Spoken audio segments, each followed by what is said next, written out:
So we finally got there. We got to the final, and I'm joined by the two finalists, Jimmy Croxton, Karl Boys. I mean, you've taken entirely different routes. First start with you, Karl. I mean, that semi-final, that was as good as I've seen anyone play this weekend. I mean, you can't up your game much more than that, can you? No, that's probably the peak that I can play. Everything just seemed to go nice in the cue ball, and obviously Craig let me off sort of in the middle of the match with a couple of tricky shots and managed to capitalise. Started well, didn't you? I mean, there was a break dish both ways, and we'd watched a couple of matches before where there were quite a few mistakes, and then suddenly you just came on there and you just didn't look like missing. Yeah, I played well. Like I said, when you're queuing well, everything just seems to go pinpoint, and it weren't really a struggle. Jimmy, you put us through the ringer. 10-5 down a couple of times, then 10-6 up. It looked like it might go I was hoping the wrong way for a second. Hoping for a decider, to be honest. Forms were pretty good in the deciders, but wasn't to be. I obviously had to play a worldy shot to win the match. A couple of mistakes and a couple of sort of bad shots. Really, just overthinking again. Just the clearance in the frame before going off in the middle. I mean. Well, yeah, I think to be honest, if everyone was watching, I think to land high was the best shot, because if I do land high, I can just glance my ball in and I'm knocking the black towards the pocket. Whereas coming too low, I leave myself no shot. So I'm sort of in two minds again down the shot, and I'm screwing off is just unforgivable. And to be honest, from that point, he sort of almost deserved to get back in the match, because I was making a few mistakes that I wasn't early on. But I mean, your mindset now must be like, well, I can't lose. I mean, well, it seems that the gods are with me at the minute, and like I said, Karl just said, I hope he has peaked, and I mean that's that. But yeah, I'm looking forward to the final. It's great. I'm having a deja vu moment, because we met just a little while ago, and I said, wouldn't it be great to see you two in the final? And here we are, ready to go. I mean, Jimmy, where does this rank on the list? If you can win this one, what does it mean to you? Yeah, obviously it mean the world. I think for me, obviously I won a couple of pro events on the IPA a few years back when I was playing on the IPA, but this one would be definitely the biggest tournament I've won. Certainly with the calibre of players across the two rule sets, and playing a neutral set of rules that everyone's had to adapt to. Yeah. I think it really does showcase how good players are. Yeah. Perfect set of rules, and the tables are great, and looking forward to the final. Excellent. And Karl, similar question. I mean, you took a different route through your career, but I mean, you've been at the top and you major ranking events up there, Moscone Cup appearances and wins. But coming back into the 8-ball game, where are your expectations, and what would this one mean to you? Not very high, to be fair, because even though I've sort of not been playing 9-ball, and I've had it in my head to play a bit more of this, it's not really happened yet. I've not really, because I don't really like practicing on my own, and there's not many people to practice with through the day, because obviously people are at work and stuff. So at night I've got my 2 kids, so it kind of doesn't suit and stuff like that. So, but I just keep telling myself, try not to miss any easy balls and just play instinct, really. So I'm sort of happy who I've beat, to be fair, not just getting to the final, just some of the players I've beat, really. Absolutely, yeah. And where would it rank in your achievements if you could win tonight? It's definitely up there, because it's a game, like I said, I left the game in 2005 and playing 9-ball, and when you're playing 9-ball in this game, the cue ball is so different. It's not like playing snooker in a bit of English pool. It's like completely different, and it'd definitely be up there. Brilliant. Well, I can only just wish you both the very best of luck. May the best man win, and it's great to see you two in the final. It genuinely is. Great to see two new faces. Mate. So there we go, we've got our finalists. The scene has been set. We're ready to go with the final. We're going to hand you over to the arena. There's just going to be a few adverts, and we'll be across there in just a couple of minutes, ready to go.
So event 2 of the Supreme Series, the Supreme Masters, draws to a conclusion. All the elite players of the world joined us here in Newcastle under Lyme to do battle. And we've seen some amazing pool throughout the weekend. Firstly, I'd like to say thank you to our sponsors, to Supreme, Strachan and Aramith, to PPV Guru, to Central Vehicle Leasing, to Liberty Games, Jed Ronan at the winning post, Shark Rack and Shane Conroy, Sovereign Snooker Services, and also a big thank you to Beard Productions. The stream they bring you is the highest quality. To the referees, to Viv, Robin, Scott and Martin, done another amazing job this weekend. To the bar staff, as always, keeping us with our liquids that we need. And also to you guys at home for watching and the supporters that came to the venue. Without further ado, I'd like to introduce the players. 2010 WPA World 8-Ball Champion, the World Cup of Pool Champion and 4 times Moscone Cup winner, it's Karl, Box Office Boys.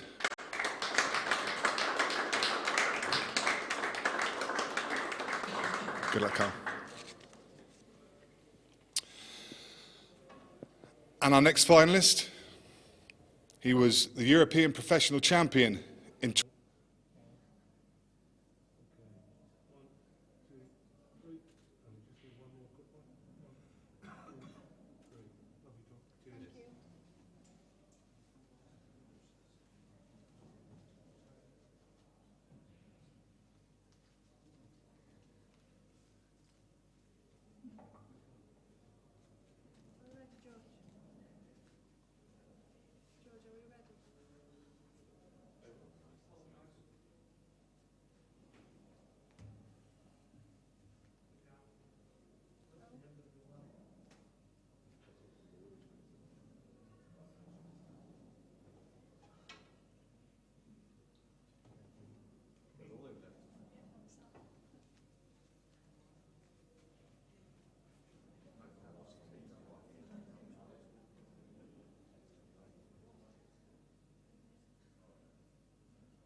think Jimmy won the lag there, so I think we're ready to go now after a little hiccup there. Yep. So we've our early view as well. The referee is setting up the stream. If you would be so kind as to share the stream, share it across social media, just to let everyone know that this final is going on. Jimmy Croxton against Karl Boys. What do you think? What do you think, Gaz? I mean, it's a whole different route. I mean, we watched the Karl game, and he was very destructive in that semi-final. Just didn't look like making a mistake. And Jimmy's come through a whole different route there, isn't he? Yeah, well, what do you think the mindsets are going to be? I think they'll both be made up to be in the final. They've got a good weekend's wage out of the work, and they probably relax a little bit now and hopefully play some good pool. But if Karl plays like he did in the semis, I think he'll take some stopping. Yeah. Jimmy just about got over the line in his semi. It was the opposite of most of his other games. He was well in front and nearly let it slip, whereas his other games has been coming from behind. So, will he care about any of that? I mean, do you just think to yourself, oh, well, you know, I've kind of got away with one there and got away with a couple, or do you just put it behind you and say, right, it's a new game, I'm just going to... I think sometimes you just let your arm go. You think, I could easily be out of the tournament. I could have been at home watching telly or walking the dog or doing the dishes and gone home with 50 quid, but he's won himself a few pounds now. So, like I say, he'd probably just relax a little bit now. Yeah. It's a good break, actually, but it's come out a little tricky.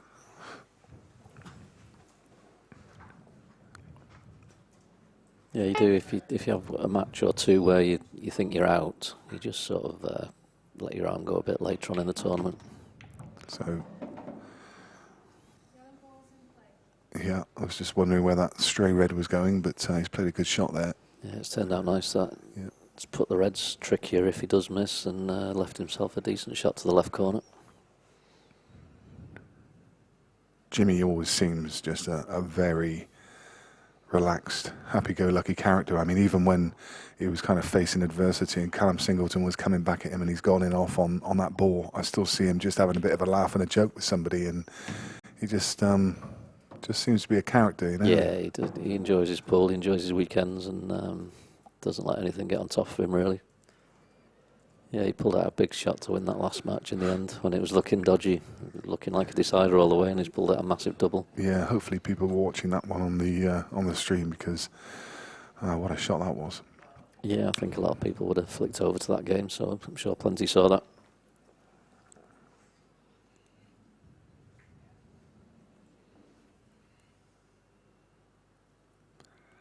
Going to try and take the pace out of the ball with the reds, I think. Maybe not that much pace. Mary Plobbins has asked a question for the younger viewers. Did Karl used to play English pool in the olden days? Well, when we say the olden days, I mean before. Obviously, his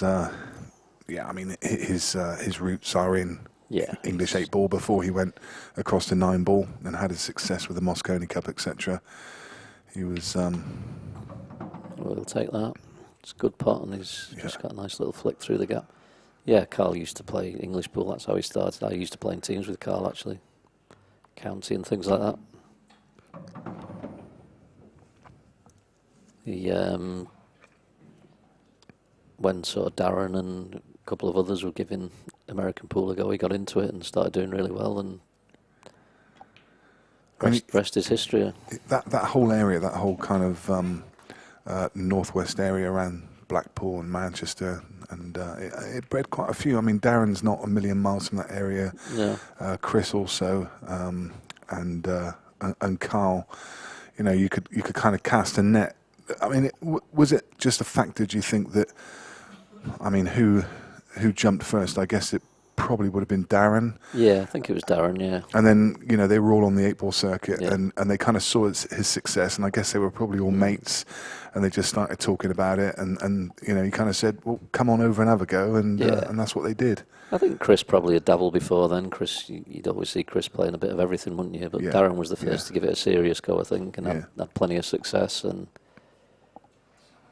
obviously Chris has always dabbled in a few different games, and then Mick had a little go at American pool as well, Mick Hill. Yeah. Karl was obviously the main one that and Jason Shaw, obviously, that completely went to that game. Yeah. Chris and Mick never went completely to American pool. They've always just dabbled with a few.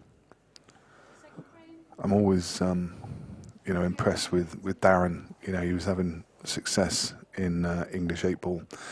And then to take that decision, he said, he just literally got on a plane with a mate of his, and they went over with some cash in their pocket, and he just started hustling around the halls, and before he knew it, he was getting to be quite well known on the scene. I mean, to actually, just to actually take that step and say, do you know what, I'm just going to change my whole life and go and give it a shot. That's just incredible. Yeah, it takes some bravery. Step. Yeah, it's a massive step because he was still one of the top players. Obviously, I wouldn't say he was dominating English pool, but he was up there, and there wasn't big money, as there still isn't, but I'm sure he was doing all right in the tournaments, and he just saw there was an opportunity to make himself do a lot better with his life, and it certainly worked out for him. So I recognise that people are joining us. It's just past 8:30 on Sunday evening, and you are here to watch this final of the Supreme Masters. It's event 2 of the Supreme Pool Series, and who better than Jimmy Croxton and Karl Boys? They've been the best 2 players over the weekend, and they've got to the final. They've, as I mentioned in the interview, they've come very different routes. But, Jimmy has been up against it a number of times and come through it. So Karl was as well. He was 5-0 down in his last 16 game and came back to win it. So against Craig Marsh, no less. So they've both shown that they can look adversity in the face, and they've both shown their grit and determination. So they're worthy competitors in this final. And so good evening and welcome to you all. My name's Nick Finn. I've got Gaz Hibbett in the commentary box with me. You're in safe hands with Gaz. He knows what he's talking about. Talk a good game these days now. Looking like we might be starting with 2 breaking dishes. Actually, Karl crunched this break. He went back to his breaking with his hand on the table, and he potted 3 balls, I think. And he's just got to be a bit careful about how he gets on the black. But both give him a little confidence booster to start with a breaking dish each. Pot this with a bit of left-hand side just to use the side cushion to come out for the black.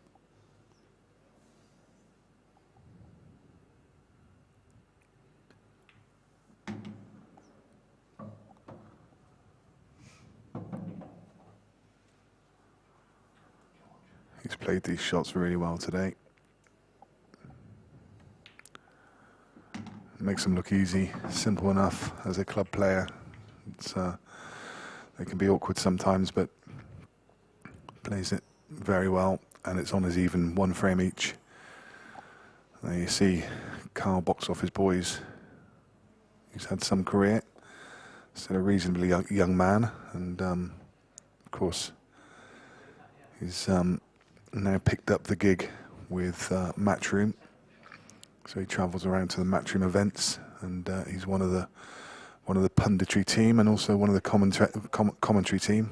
So he's very knowledgeable on the game. Actually, he's really good to listen to. Yeah, I think one of the reasons he stopped playing so much was he wasn't enjoying the travelling. So it's they've done well to get him out to Vegas to commentate. Actually, it's, yeah. 'cause he doesn't like going on planes these days. I don't think so much.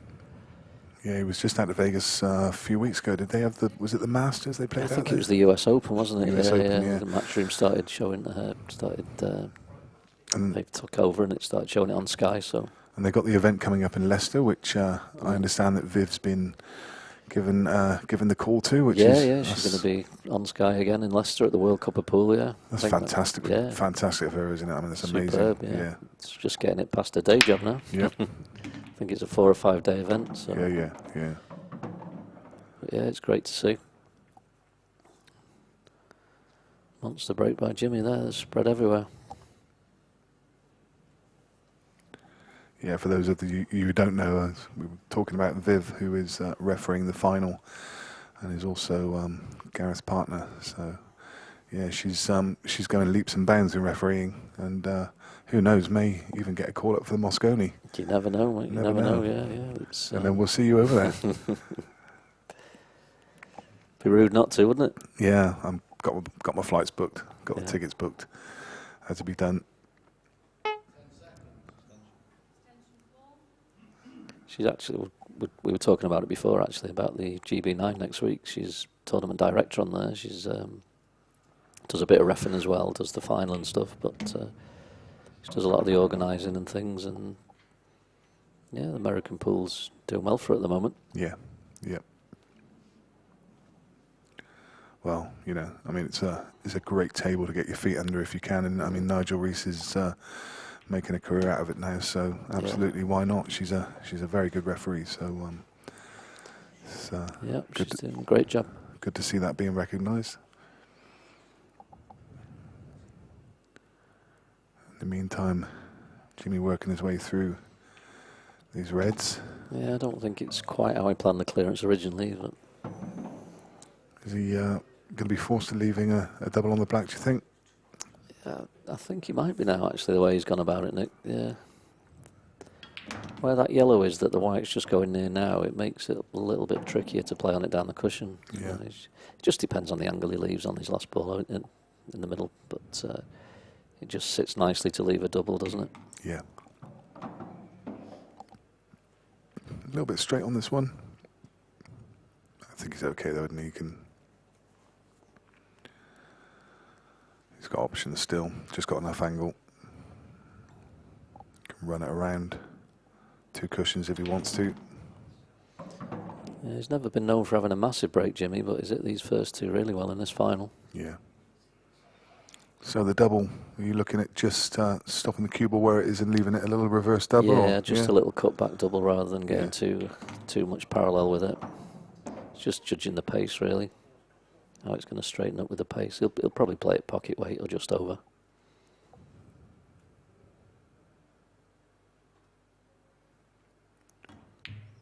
Decided to play a bit harder, but he nails it. Straightened it up enough. So all going the way of the break at the moment. A great standard of pool. Jimmy Croxton takes the lead 2-1. Karl Boys will be breaking in frame number 4. Great standard so far. Yeah, very impressive. You can't do much more than 3 break dishes.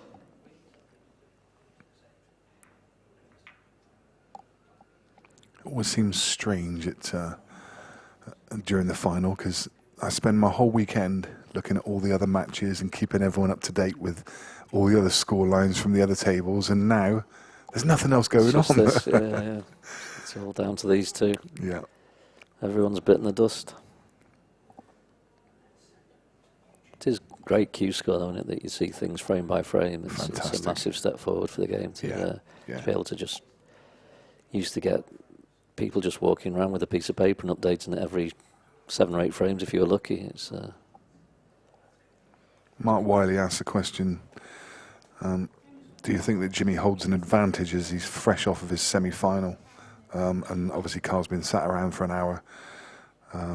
Or does it, you know, sometimes it's nice to have a rest, isn't it, as well? You're always happy to get a break, maybe get a bit of food and a little rest. Yeah, and I think that's probably... Yeah. It's the first dry break, though. And he definitely wouldn't have picked up a cue during that break, would he? Just to keep himself in. He's just coming straight back in, and he would have just gone and probably had a tea or something and maybe a bite to eat, just had a rest and relax. Of course, you can keep up with the other match on his phone, so he would have known when to come back to the club.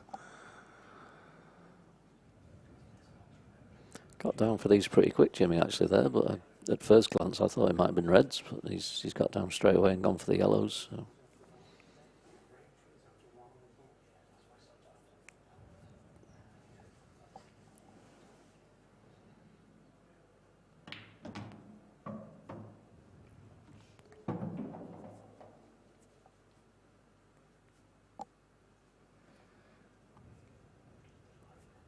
Could possibly play this with left-hand side and come right down for these bottom 2. And just leave the one over the middle second last and the one down the cushion last to stun out for the black. Could play on the middle one now.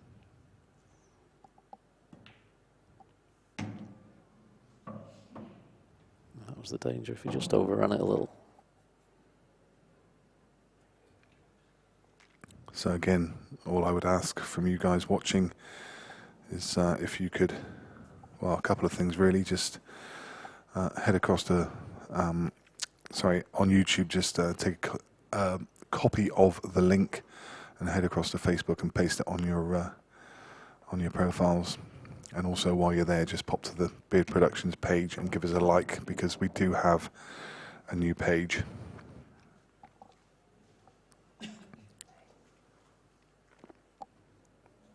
So already the numbers of viewers are increasing, but obviously we'd like to get this far and wide. Sorry, I missed that. Dropped. Shouldn't really have gone in that, to be honest. He didn't cue that well at all. That hit the cushion for a long way up.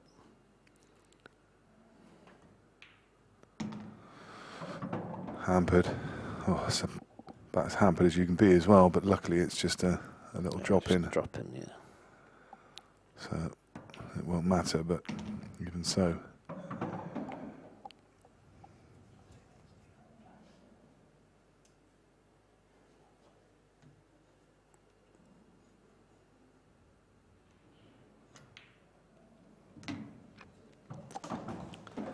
Started well, Jimmy, hasn't it? I know you're a kind of avid viewer. You like watching pool when you're not playing as well, don't you? Normally, I'll just sort of dip in and out of it. Yeah, when I went home Friday and stuck it on. I was sort of watching here and there, and then this morning I put a little bit on. It's just on in the background and have little looks and stuff. But yeah, it's always nice to see how it's going. Would you stick on a money match on a Saturday evening if there was a big game going on, or? Occasionally, if it's a real big one, I wouldn't. I'm not bothered if it's people that I don't really know that well. If it was a real biggie, I would too. Yeah. I think the next big one that I know of is Karl and Declan are playing over in Ireland in a few weeks' time. So I'll probably have a look at that one. Yeah. The guys are sharing a room this weekend. I know. And then they're going to be playing They've gone out for a drink tonight. I think. But, it's just. And then they're going to be playing for about 30 grand or something. I mean, it's just. I suppose it's no different if you play one of your mates in a final. You still try your nuts off. It's just one of those things, isn't it? But it is unusual, really. You don't see it often. Some money match players try and turn it into a bit of a grudge match just to give them that extra buzz to practice. Although they're mates, I mean, Karl was saying that he's never played each other, so it'll be interesting. Hard to pick a favourite out of those two as well, doesn't it? Karl's probably got more money match experience, but Declan's just on fire recently. He is, yeah.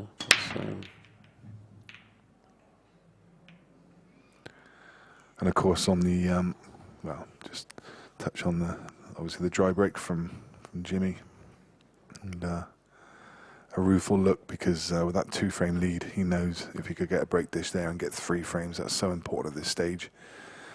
But what I was going to say is, of course, something that's blown up in the last week or two is this other potential money match in November between Mark Farnsworth and Mark Boyle. That's all starting to take off on social media. I mean, if that does happen, that could be a absolute monster of a game. Yeah, it would be nice to see two of the real top boys playing each other. It doesn't happen often. It's obviously down to they both got a lot of backers who have a lot of faith in them. So I can't see any reason why they couldn't get the money together. I'm sure they could probably get 50 grand each. But, I think that's probably the suggestion. Yeah, that would be some spectacle. Certainly would. I don't think there'd be many more balls missed in that match. No. No, both. It just turn on fractions that game, I think. Yeah, it will. Both very experienced and both very clinical humans. It would be a great game. Anyway, Karl taking advantage of that dry break, and as he hasn't anywhere through really, just looks solid. Just doesn't look like missing. His cue ball, he was saying, like, his cue ball was just stopping everywhere he wanted it to in that semi-final. He's got great control at the minute.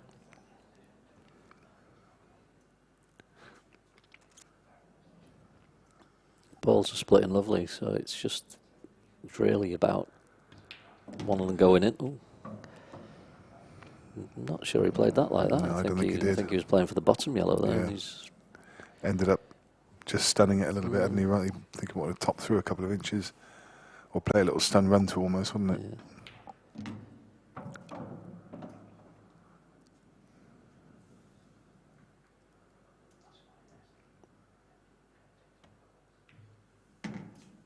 Oh dear, needs that to hold up. It's not going to be any good. That was the danger with going the way he went, really, wasn't it? Leaving it so thin. Yeah. Thinks he had a big bounce off that top rail. Quite possibly. I wonder if this might be easier to play as a treble. I was It's just yeah, because it's I was a just thinking skiddy that cushion, exact same thing. Yeah, yeah, It's probably easier to judge as the treble. yeah.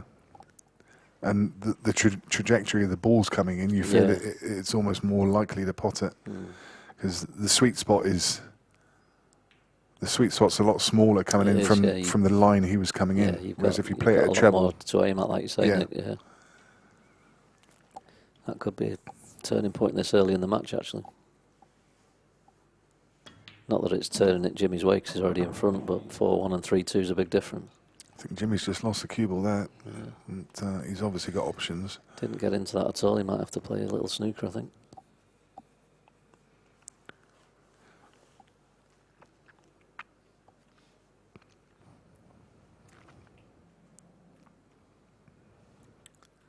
He's kind of seems to be a bit torn, doesn't he? Yeah, He wants to go for the finish because he he's don't got- want to hand the he's got table over. Both those corner reds are near enough the pocket that you wouldn't fancy him missing them. Yeah. But it's just going to be a little bit tricky now to come back to this red.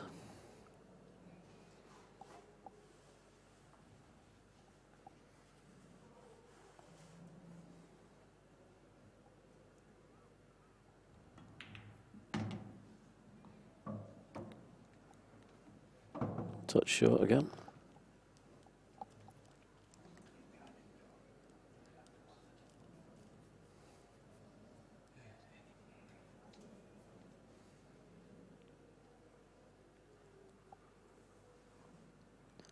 White ball doing a bit of distance now on this finish.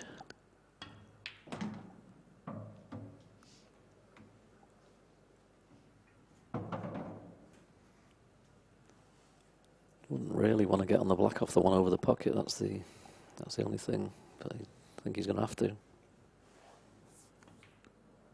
That's short. That is short.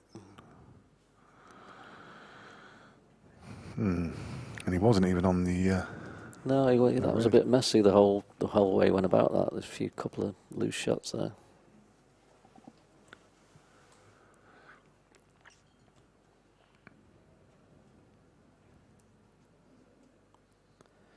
Can Karl punish him with a double? Well, we saw him play a fantastic cocked hat earlier in the semi-final, so he's going to have to pull out an equally good shot here.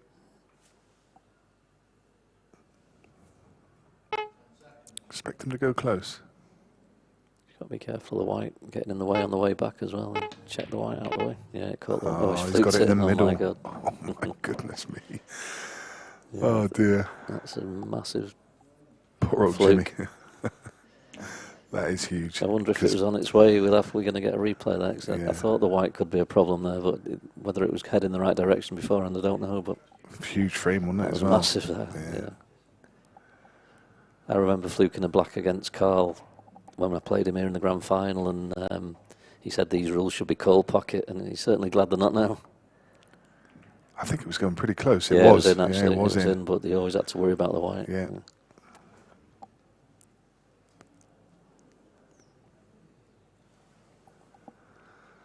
So, he was unlucky to kick it back out and then lucky to kick it in. So, anyway, it's 3-2. Jimmy, whose break is it? Is it Jimmy's break now? I think it's Graphic Karl, says it is, isn't but it? I think it's No, Karl's, isn't Karl, it? yeah. Jimmy, they've both dry broke the last two. Yeah, Jimmy won the lag, didn't he? Yeah. So, First scrappy frame, all the rest have been from the break, haven't they? That one should have been from the break, really.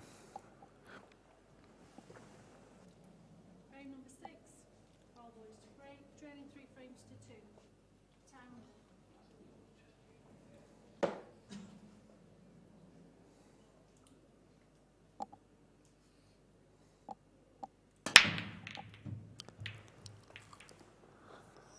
Suddenly dried up from both. Yeah. Such an open split again. Reds look good here, don't they? Yeah, they do. I mean, his toughest ball is probably the one up the left-hand side rail. It's not that difficult, and he's on it now if he wants to play it. I think he might just dab the one he's closest to into the middle pocket and screw down for this one over the bottom left and work his way back up. Leave the one on the right-hand side of the table as his last ball for the black.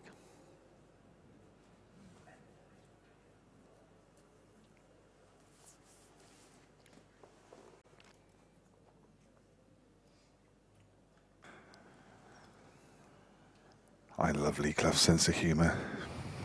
Someone said it's like watching Cloughie, and he said, if he loses, yes.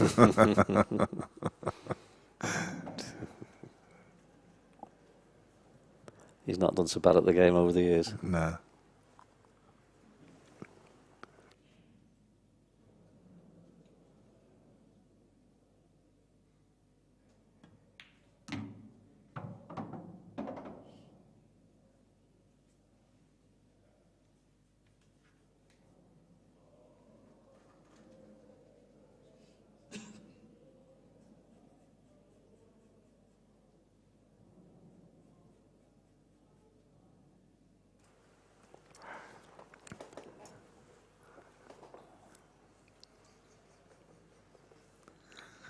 Try and get this right to the bottom cushion, I think, so he can take that bottom red.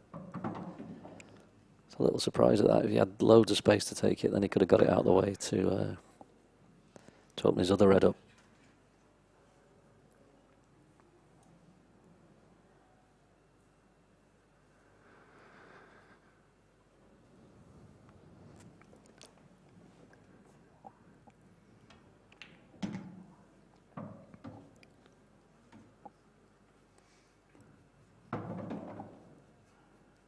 Just drop this in and leave the red to the middle, do you think?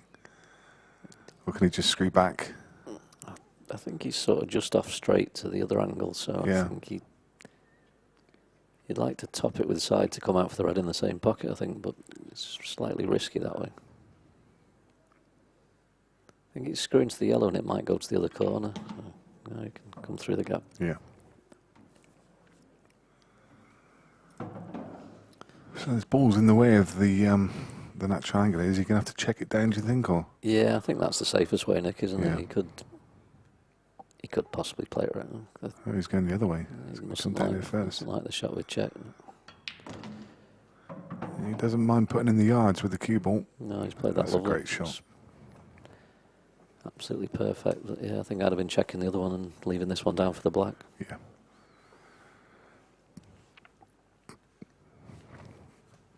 You know, we talk about I call it the economy of cue ball. Just having the cue ball go the shortest distance around the table. Someone, the best exponent, someone like Phil Harrison, who's got the cue ball on a string and probably doesn't put in too many yards on the Yeah. ball. And obviously, the less distance the cue ball has to travel, then the least chance there is for something to go wrong. This is true, Nick, but you can get situations where it's just you want to move the ball around just so your finish becomes easier, as you say. It's not always about the cue ball control. It's sometimes about leaving the right angle on the next one. So.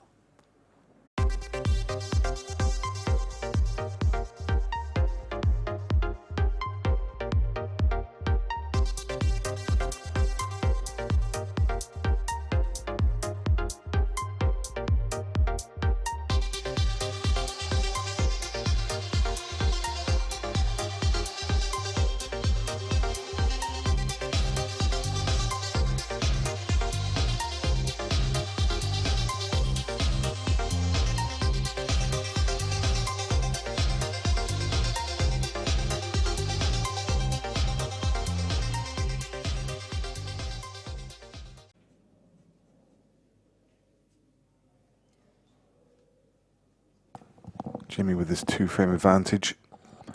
He's got the break in frame number 7.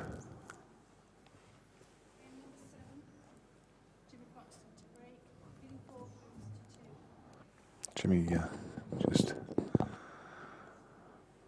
Running the cue ball across his hand, just give it a little clean on the top rail. That's more of a habit thing, isn't it? I mean, Yeah, I think so, yeah. the referees tend to clean the ball before they give it to you anyway, so I see him do it every time. Something's got to go, hasn't it? Yeah. Oh my goodness. Looked like he might get a last minute flick there, but didn't quite happen. So.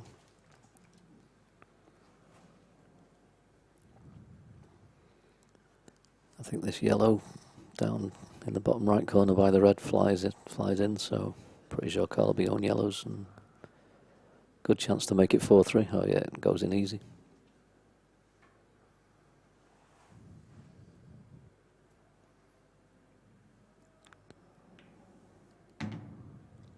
Raising his cue a little bit on some shots, Karl. When you see him play shots, is a bit of a. I noticed that as well in the last frame. It seems to.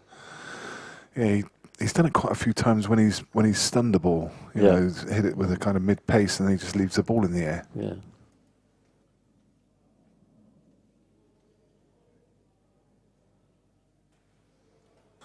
He does it on the break as well, but I don't know if that's maybe just something's picked up from. Yeah, that's from because you're obviously trying ball. to put more power in, but on little touch shots like he just played, it's quite an unusual thing to see. He's got a nice split there though. Come out pretty nice. Yellow only really goes into one pocket, so he's got to be a bit careful with the finish. The one that he's just moved.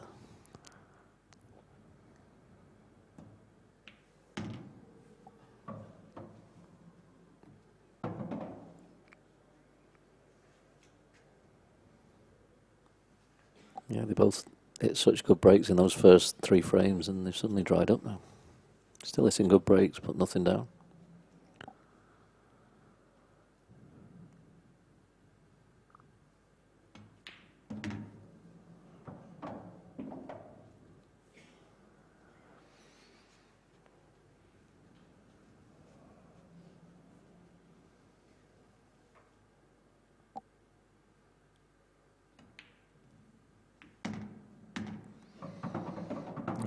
It's fine with that dropping.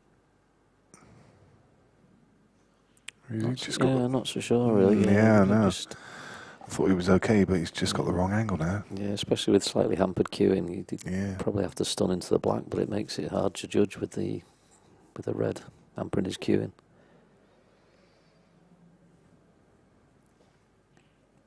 Maybe just slide past it and take it a cut to the middle, but he's going into it. It's a great shot. Ooh, tricky again. This might be a spider job. This he's quite a tall lad, but it's a stretch. Yeah, he's good. 6'4". So pulls back within 1 again. The break dictating the match at the moment. It's maybe to do with who can start finding their break consistently. Mr. Kendall having a sneaky the boss is on the beer. I hope he paid for that. Yeah. Didn't offer us one, did he? No, he didn't. Wait. Goodness. Must be his Dutch courage for his interviews, but you're doing them now, Nick, aren't you? Yeah, that's it. Yeah.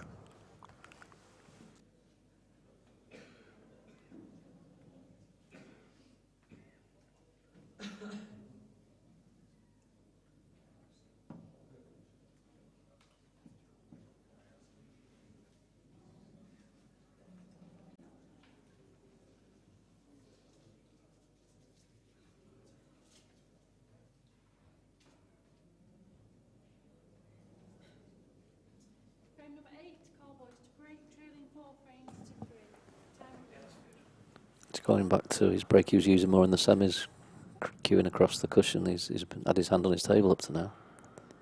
It's a great camera angle, just seeing that yellow drop. Lovely.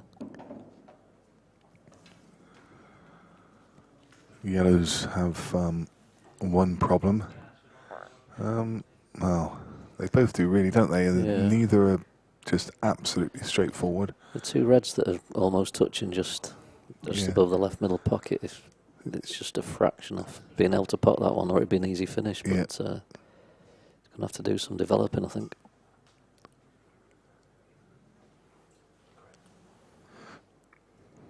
Sometimes if you just white's close enough, you can throw those in with a bit of side, but I think he's just a bit too far away and the angle's wrong, so he's going to have to go yellows and develop that one later on.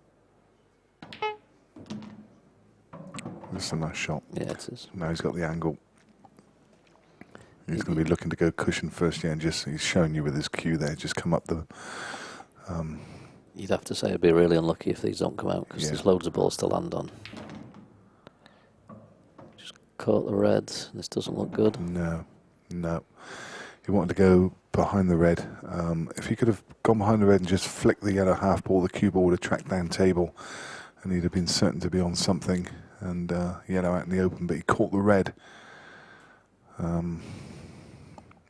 Tricky. He's just got the cuts, I think, on the one that's he just tried to move. I think he's just have to try and cut that across.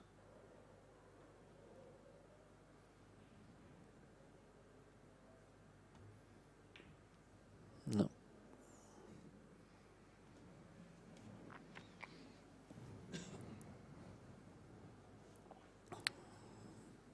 Maybe a bit of value in the tactical shot here.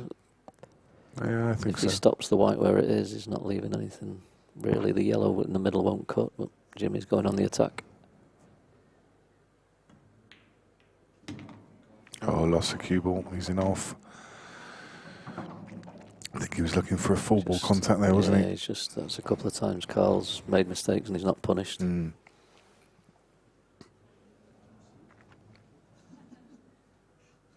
Yeah, he should have maybe had a little look round there. There's a few better options, I think. Just left it so easy now with the ball in hand rule.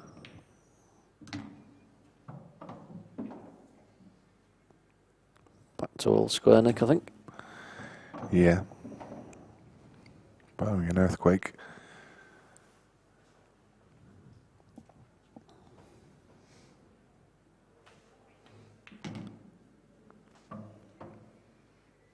Great line.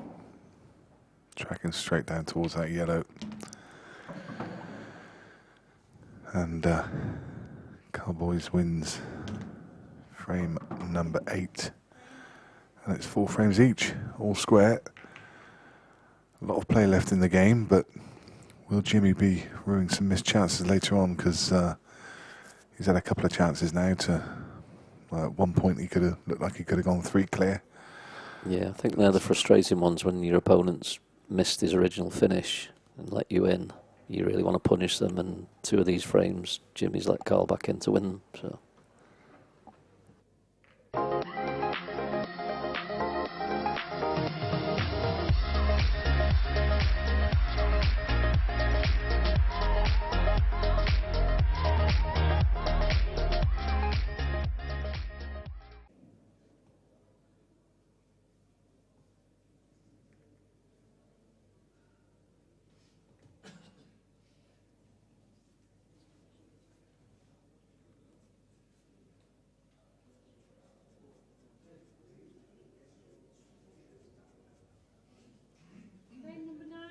Croxton to break, 4 frames all.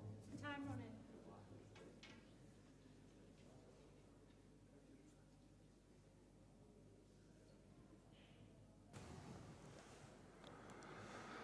So again, as I said earlier, back on break. Jimmy breaking frame number 9.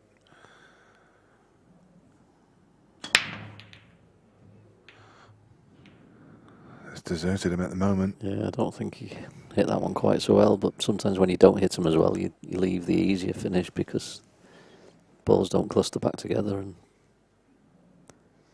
look at these yellows.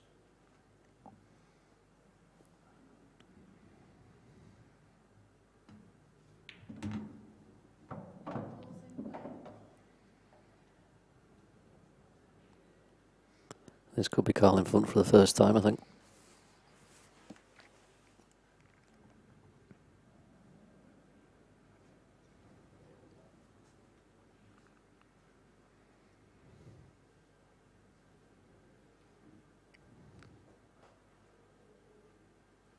Just mapping out. Yeah, he's wondering whether to get rid of these 3 now or just come down for him later, because there's obviously the yellow over the middle where he's bridging now would be perfect to get on the black. But he's going to leave him to the end.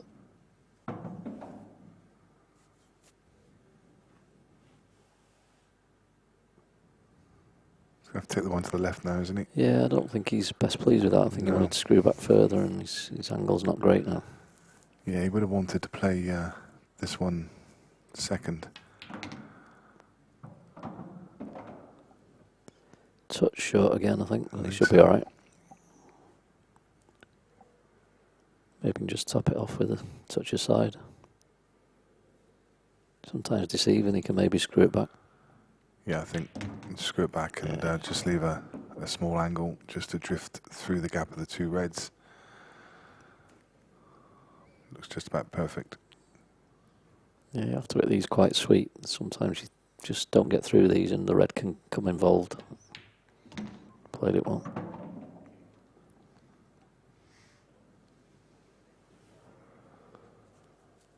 Should be plain sailing now. Done all the hard work.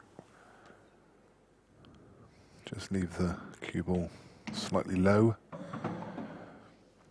to naturally track up for the black to right centre.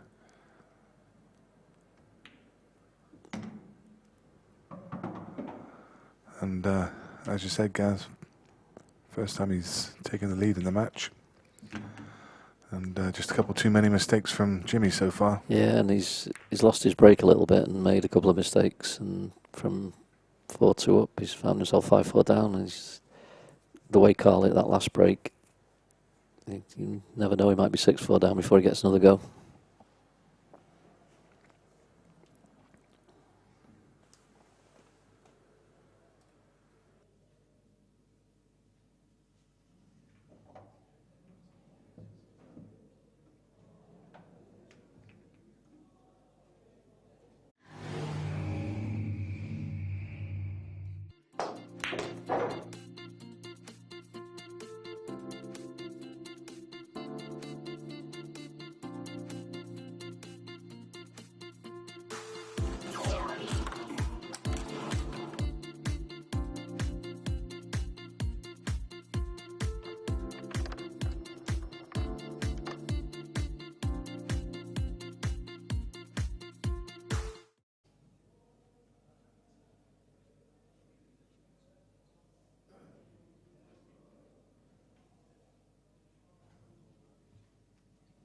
Frame number 10, call boys to break.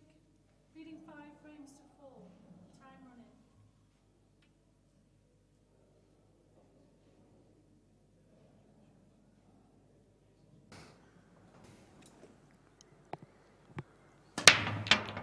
Oh, it's going in. Oh, it's in now. He had a look and then, Went airborne. yeah, it's the first time I've seen him do that. Yeah. It's funny, some players consistently get it airborne, don't they? But at this level, Yeah, you rarely see McKill. it. Yeah, McKill used to do it quite a lot. I'm not so sure about these days, but Mick had a spell of getting his white ball in the air, but he was always, it was something he did, and he never sent it off the table. It was controlled, and Yeah. yeah, it's quite rare. I suppose while it's in the air, nothing can kick it, Yeah, that's kick it in true, yeah. off. I think he wished it stayed in there a bit longer the way it ended up.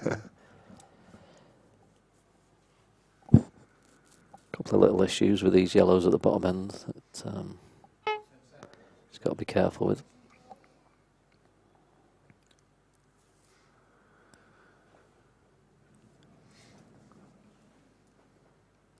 So he's going to go reds and try and open the other pocket up, play it cushion and yellow, just so his bad red's got a pocket.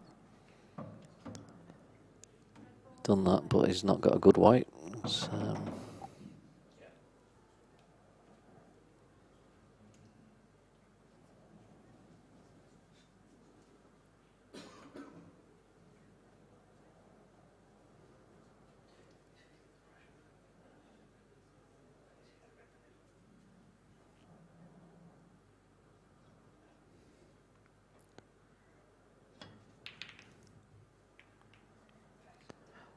yeah, he just threw a load of left-hand side on that, and it's pushed the white out, and he's missed it by a long way.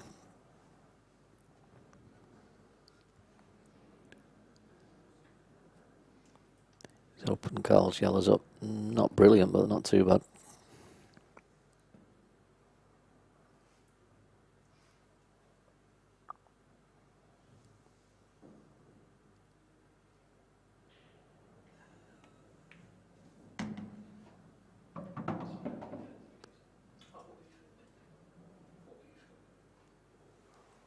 Started off really strong, Jimmy, didn't he, Nick? But he's started to throw a few mistakes in now. Yeah, you kind of almost start to fear for him now. Karl's taking the lead, and if he's not punishing the mistakes, then if Karl can remain as solid as he has been, he'll take advantage of every mistake that comes his way.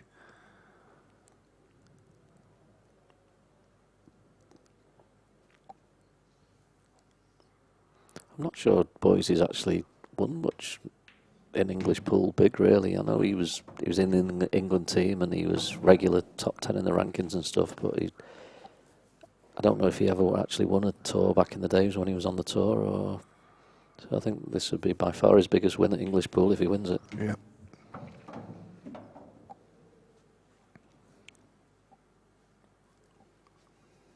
Some achievement, really. I mean, to be away from the game for such a long period. I mean, I know he's never really been away from the game because he's at his own club and so on and so forth.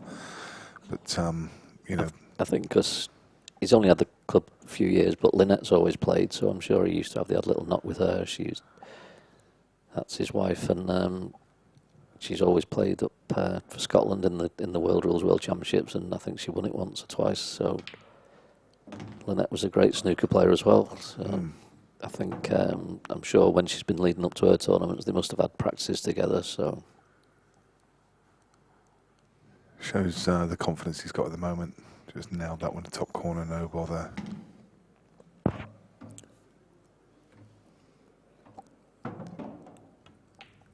he's punishing Jimmy's mistakes more than vice versa at the moment. Yeah. So.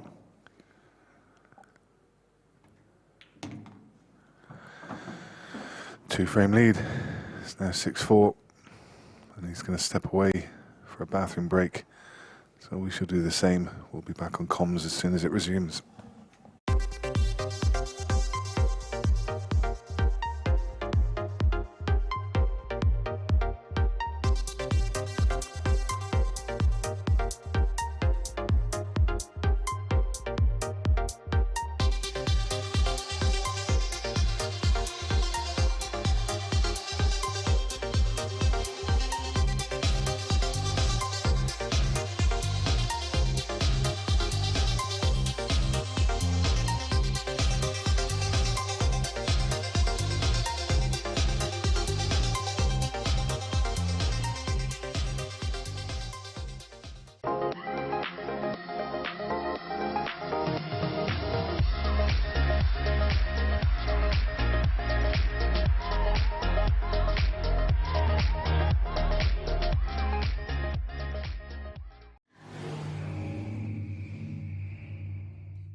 A little bit similar again, a few rattling towards that top left pocket, but apart from that, nothing really going close. Needs to change it up somehow, doesn't he? He's not really catching them that well, to be honest, the last two or three. See the little cluster around the black, they haven't moved really.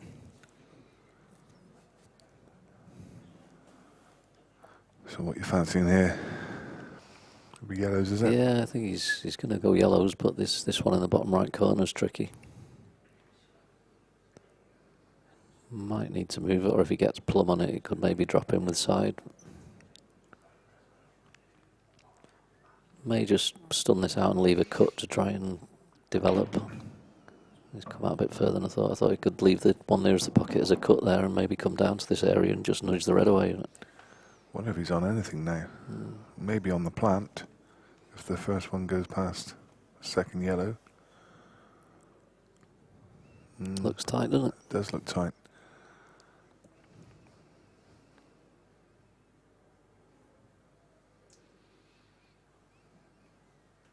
If he's going to plant the furthest one, that's a horrible little shot, isn't it? Yeah, that's not pretty at all, yeah.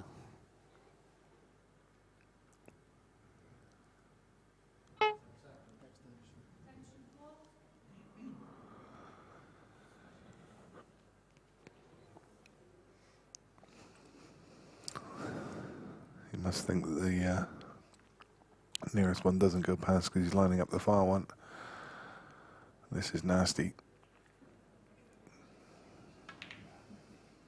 Oh, just dropped, and what a shot he's played there. Yeah. Turned out nice for him, that angle, actually. Yeah, he's played it well. Wonder if the black goes. He'll definitely go to the right middle. I'm not sure he goes to the bottom corner.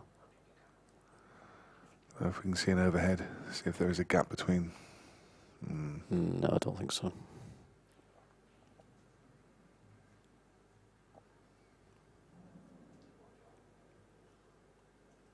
Still a bit to do on this finish. There's a couple of little tricky positional shots needed.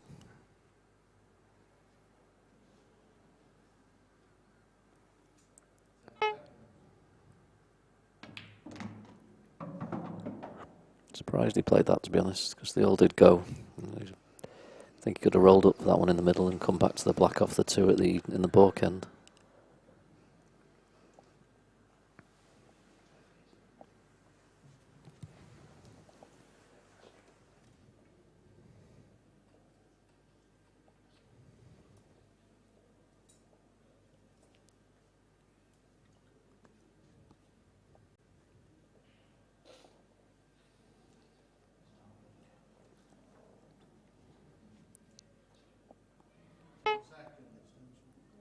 He's added extension, he's tried to ask for another one, but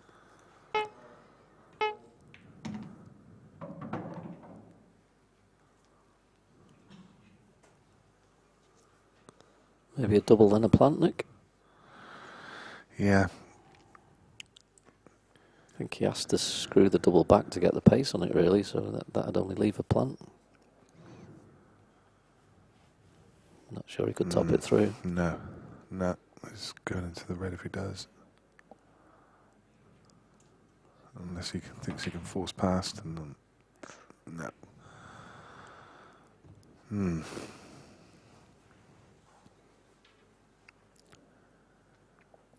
Will Jimmy punish him this time? Just let him off a couple of mistakes. Has to, doesn't he? Yeah.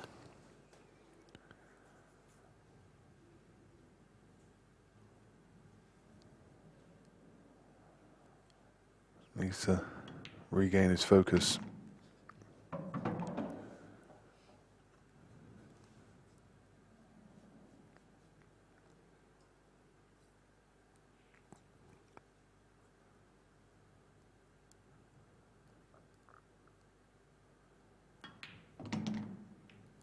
Nice kiss. Yeah, he played that well. And that could be a fairly big turning point in the match. I mean, all the momentum seemed to be with the Karl. He's 2 frames ahead, and it looked good to go 7-4. Now suddenly Jimmy's back in the chair with a chance to get it to 6-5. I mean, it would have been 7-4 with Karl's break as well. So yeah, definitely. That's quite a big turning point. I don't really think he needed to go into the black. It went in one pocket, and he could have worked his way around them. And flown.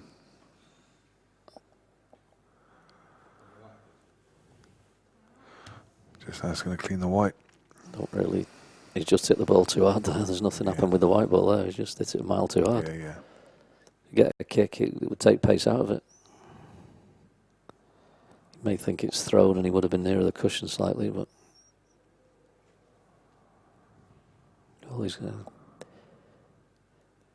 maybe he's got a thin cut to the middle. He looks a bit close to the red. Does, doesn't he? Yeah. It is cuttable. Bounce the white across a couple of times.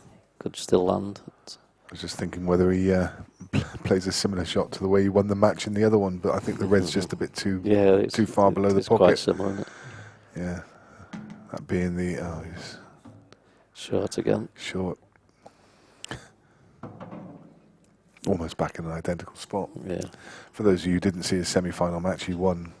Basically, there was a ball adjacent to the middle bag. It was just a little bit higher than that, and he's played a double on the black and coming off the ball.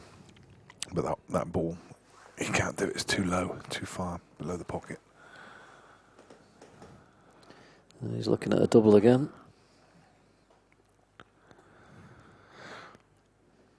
Changed his mind. Double this one instead. What a shot. What a shot. He needed that one. He did. My That was goodness, massive. he needed that. Great double.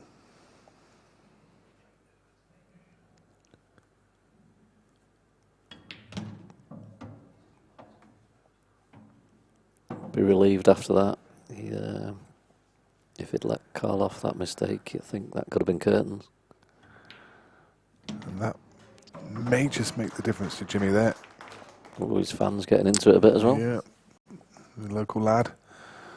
So he'll have some of his mates turn up to watch. Look at this. Right in the middle again. Yeah, as I say, it's Karl's break next, but it's a big frame. It's his partner in the grey jacket.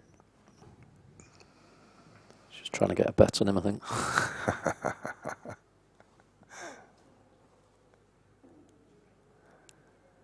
Giving someone a running brief. Or she's doing a bit of browsing on the internet to find out what she's going to spend the winnings on. That's probably more like it, I think. Looking for a new washing machine or a pair of shoes. Yeah. Leading 6 frames to 5. Time running. Back to his original break. Didn't like the way that white ball jumped on his last one.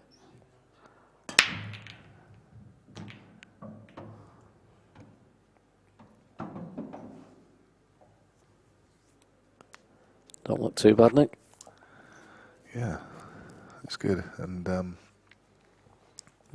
little similar situation with the black again and a red. It might just only go into that right middle pocket. It looks tight to the bottom left again. So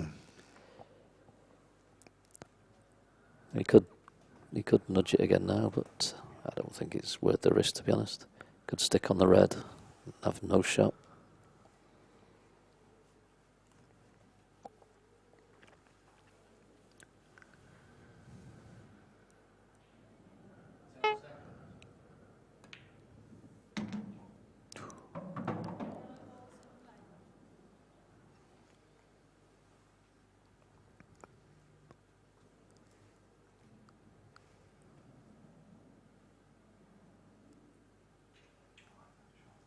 A little bit to work out about how he works his way around the table and gets back to the black for this one. He's tried the nudge. it's come out nicely. Yeah, it's a good shot. It just gives him a lot more options about his finish. So he can drop down on the one on the bottom rail. Just needs to leave himself a nice angle. He doesn't want to be forcing the yellow along the rail. If he gives himself a nice wide angle, he can just drop it. Maybe it's okay, but maybe just a touch more angle so he could just naturally let the white come up the table. Yeah, I think he might have to play for the one on the left now, just Yeah. a bit of top and right hand side just to take the white over, sort of parallel with the red on the left. He's played for the gap, just not the way I'd have played it, to be honest. I tried to get a bit nearer with side, try and get the white towards the middle pocket and just leave it more unmissable.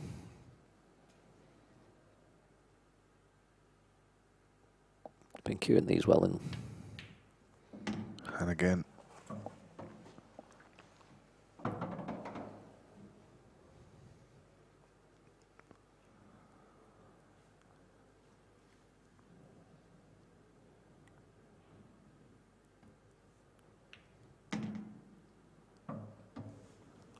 Yeah, he worked these out well. Just got the black into a better position, so it didn't have to pull out such a big shot on his last yellow.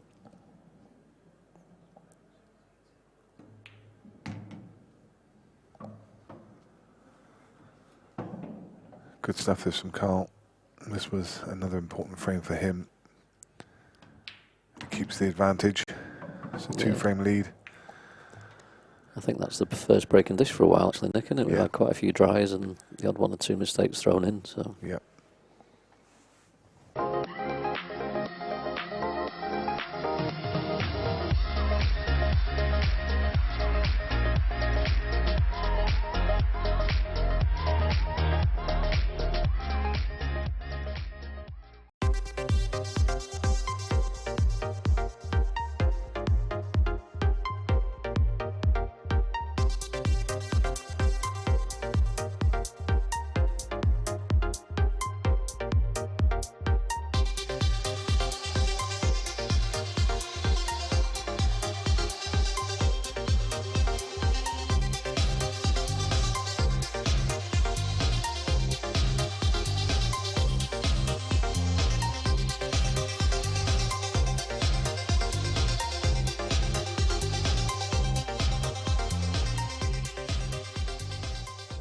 Croxton to break, trailing 7 frames to 5. Time running.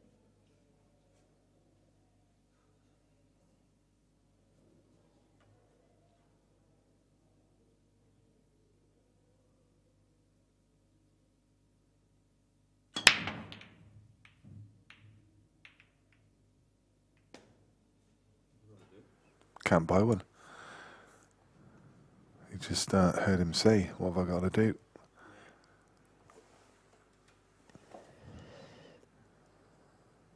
he will be frustrated with that one. Hit that one a bit better than the last couple.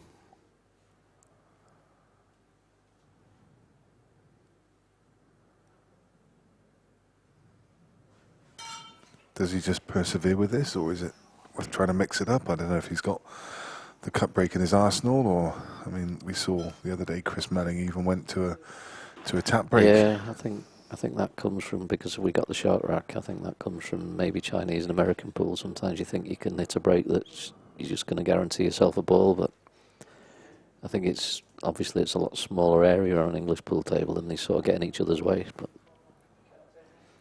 I think it worked for him a little bit, didn't it, from what I was told? Yeah. Yeah. Yeah. But yeah, Jimmy's not. He's going to have to try and think of something different, really, because I think that's at least 4 or 5 on the trot. At least 4 on the trot that would dry.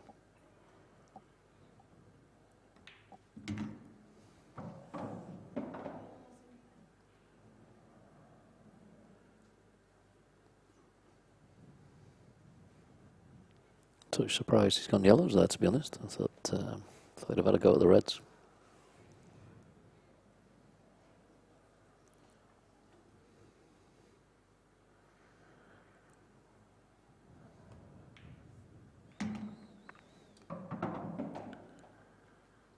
Unwanted kiss. Yeah, I can see why you would say reds. I mean, They were just a little bit tricky around the black. He would have had to play 1 or 2 intricate little shots, but it's messy at the top of the table for yeah, yellows. yellows are no gimmies. I think the one on the right of the 3 at the top must go in off the red to the right corner, which obviously makes the finish slightly easier. Yeah.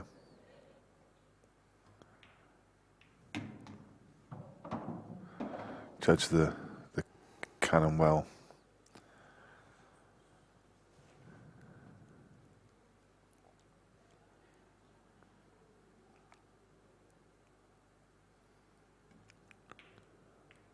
No.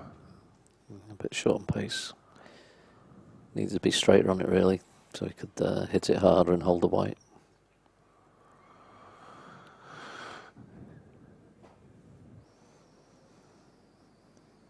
Jimmy finds a bit of a tactical shot to pot the yellow and find a good place to hide the white. I was just wondering that myself. Just trying to see if there's anywhere.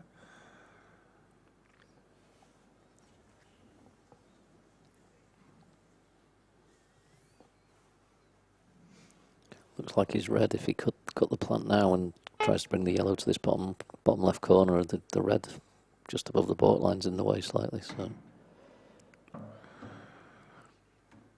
suppose he's worked out percentages there that this was his ball to get on the black, and he's going to have to pull off 3 or 4 good shots if he plays that shot. Yeah. So he's took the gamble, really. Yeah, it's basically thrown the gauntlet down and said, if you can clear, fair play to you, and this will be super tough from here. It's a clever shot from Jimmy. Played the percentages.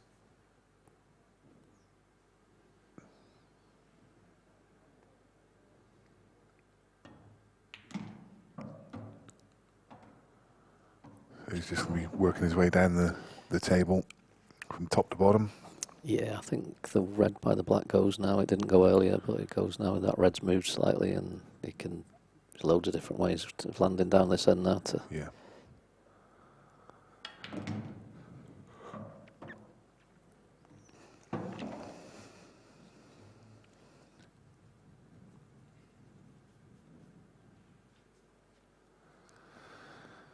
Little head shake again. He's not ideal again. He's not Right on quite. the cushion. Yeah, he's just not getting the cue ball where he needs it at the minute. Would there have been a reason why he wants to come down and address these balls now? Because, you know, you like to work in areas, and almost felt like he was going to clear the top of the table first and then come down. I think most people would do that way. Just possibly the angle he landed. Yeah, yeah. But now he's going to have to leave this bottom ball to the last. So he's, like you say, he's putting the miles in with the white ball. If he'd got rid of those at the other end and done it up, but if he had this angle then, he'd be a bit stuffed, so he's probably lucky. Played that very well. Nice pace, well controlled.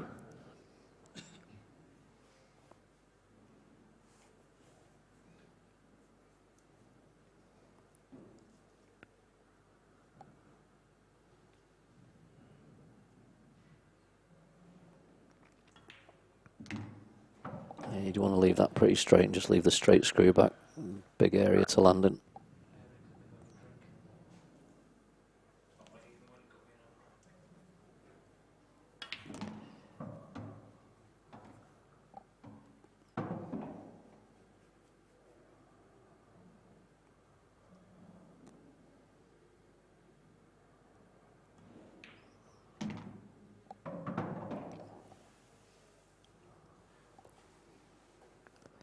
Hanging in there, isn't he? He is.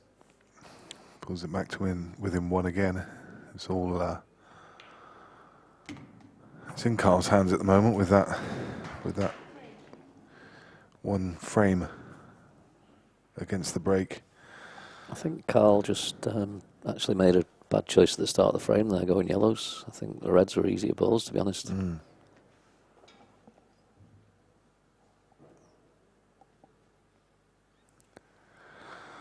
So again, we'll just ask if people could like and share the stream.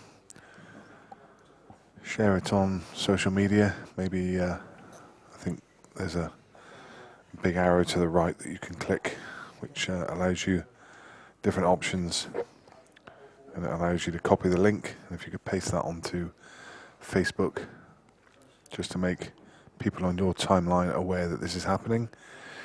And also head across to the Players Pool Events page if you haven't done so and give it a like. And also Beard Productions have a new Facebook page, and also give that a like. And finally, if you haven't already done so, please subscribe to the channel that you're watching on YouTube.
I noticed that a lot of people are asking about the rule set that we're using here. These are the Supreme rules, which have been developed for the Supreme series, introduced last year, and not a million miles dissimilar from, well, you could probably compare it to 3 different versions, probably similar to Chinese 8-ball, similar to the American 8-ball APA rules, and also, if anyone ever plays mini clip pool, they're basically the same as those as well. So,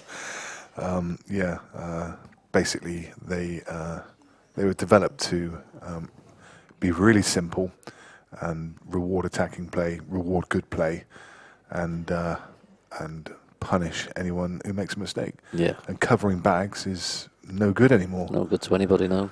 So if you want to cover bags, then World Rules is for you, or old EPA rules or something along those kind of lines. But yeah, to be honest, Nick, I don't know why, when pool was introduced into this country 40 odd 50 years ago, that people had to come up with all these random rules, like 2 shots carrying and things like that. When these are the pools that came from America, why didn't we just look at their rules? Yep. And we'd have been playing these rules for the last 50 years if That's true people had a enough, bit more brains rather than. It's just a clean set of rules. There's no 2 shots. Some of the rules that have been in place over the years have just held the game back so much. It's just been embarrassing and boring, hasn't it? It's just like, I mean, it was a game of chess at one point. You get half an hour before you knew it was on reds and yellows. Makes for interesting viewing, eh? Yeah. No, this just encourages people to attack from the outset. Yeah, you think? I'm sure when the game was introduced into this country, they must have looked at different rules around the world, and some of the ones they came up with just didn't work at all. You think you want money going into the coin slot, surely? And some of the rules they've had over the years, it just doesn't encourage quick pull, does it? No. But we've finally got to some decent sets of rules, but took a long time. Yeah.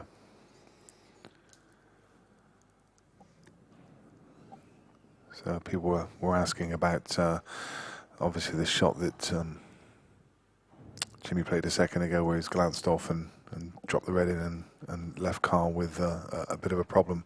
Yeah. Obviously can't fathom out why, people call it a deliberate foul, etc. It's a loss of turn shot. Yeah, the word foul shouldn't be used. It's just that people sort of have it as a foul because you're putting it. But Karl had missed a shot, so he shouldn't, in my opinion, gain an advantage. Jimmy used that to his advantage to get back in control. Why should you still be favourite when you miss? Which is what happens in a lot of sets of rules. So precisely. So as I said, it punishes the mistake. Karl made a mistake, missed the ball, and he got punished for it. It's most certainly not a foul. It's as long as you're always hitting your group set. As long as you make contact with your group set first, then basically if you pot another ball or whatever, it doesn't matter. It's just loss of turn, and the player has to come to the table and play from where it is. It's an absolute standard rule in Chinese. It's a standard rule in American. Just for people to get their head around, really, because they've just been so used to you put your opponent's ball, it's a foul. Yeah. Just played a nice shot there, just left the gap. And without doubt, the most widely played set of rules, or very similar versions to this in the world, aren't they? Oh, definitely, yeah.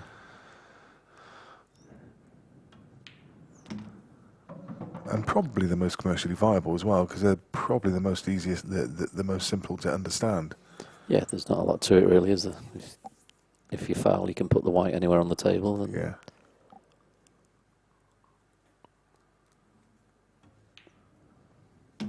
nicely done from Jimmy.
Frame number 15, Jimmy Croxton to break. 7 frames all. Time running. What's Jimmy going to try this time?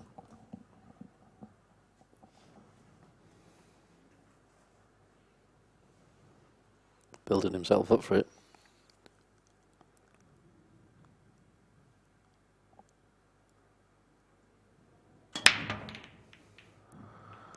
Got the cue ball jumping again, but Oh, I've got a he's flick. Yeah, a little going to flick. get a ball. Got a little flick at the end. Looked like it was going to go dry, but it came out. I think the yellow in amongst all these reds goes, so the yellows are on.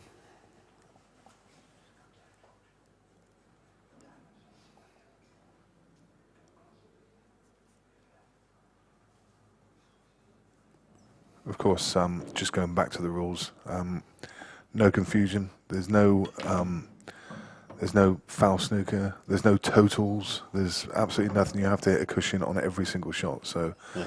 so no totals whatsoever.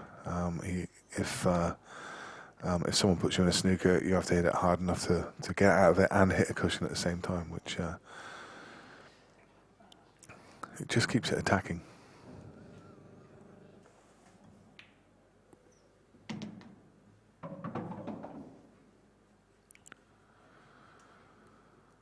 Might have to use a bit of side to pop this.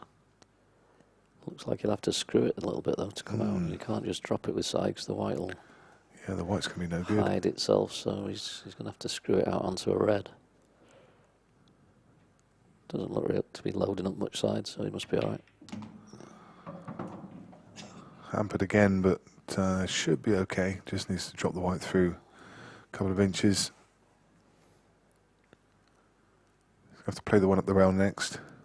Yeah, and try and get out on, as straight on the last yellow as he can.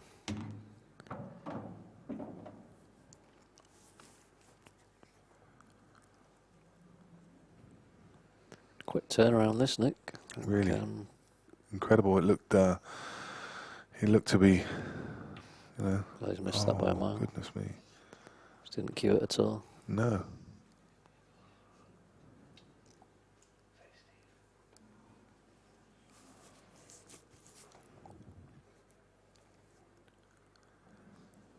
Just as we're saying it's turned round, it could be turning the other way. Big shot, that one. Big frame. 7 each. Thing is, now it could be a 2-frame swing if Karl can find a win here. Now he's breaking the next one. So it could be 9-7. Yeah, he's looking for a little hiding place in this bottom corner, I think.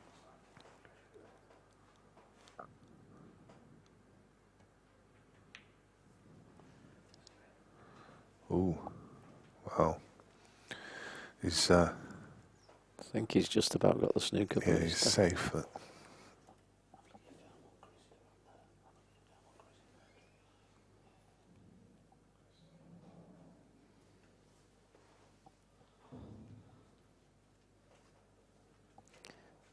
play it cushion first and try and cut the yellow. The ref will have to be watching this close.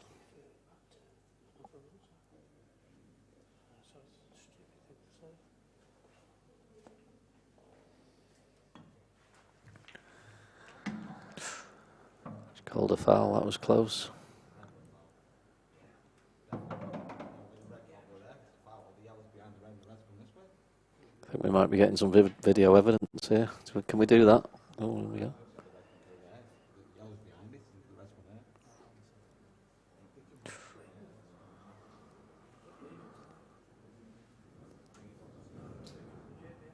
I think it might have been alright. Yeah, looked alright, didn't it? I think it might have been alright. This could be a good angle.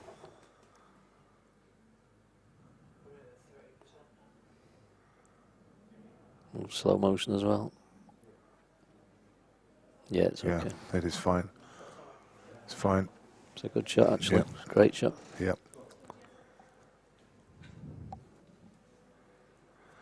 And Jimmy plays on. That's the benefit of having the action replay. It was always going to be a close call, that one. You could Really see the was, shot he yeah. had to play. So Easy to get wrong. I mean, in real time. It's Yeah, we needed a couple of looks at it. yeah, always easy when you got the benefit of TV screen and the slow mo.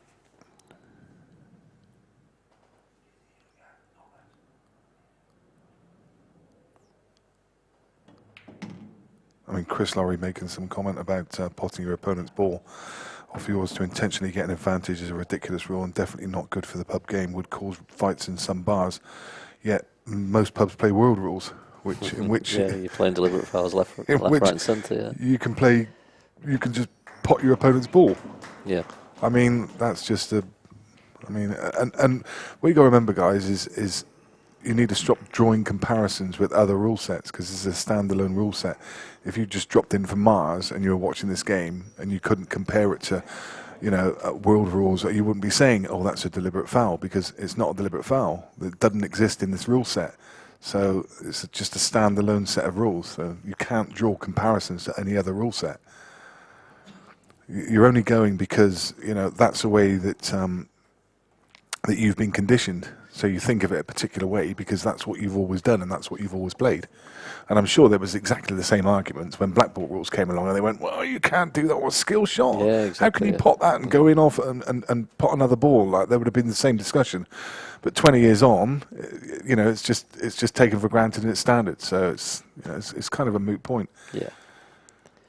Yeah, I'm not sure what rules he plays, but it's if it's world rules he plays, it, like you say, it's deliberate foul after deliberate foul. Some frames in that, so it's.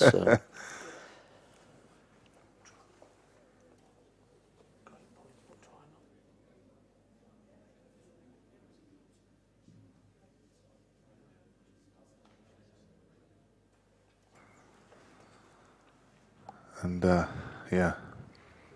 It is a new mindset for players. You've just got to sort of understand when to play those shots, and it is part of the rules. And you can, as I say, it's normally when the opponent's missed that you can take advantage. So you should really be able to punish them for doing that anyway. So and don't misunderstand me. I play world rules. That's all I play, and I love black ball. I love watching black ball. But there's a place for everything. You don't have to draw comparisons between them and which one's the best and which one's. I mean, I love pool. I love all the sets. I love watching a tactical game now and again in World Rules. I love playing a tactical game. So occasionally it's fine, isn't it? But just when it's a regular thing. And it's personal choice. You don't have to love everything. Just enjoy the game for what it is. It's you don't have to love it. No.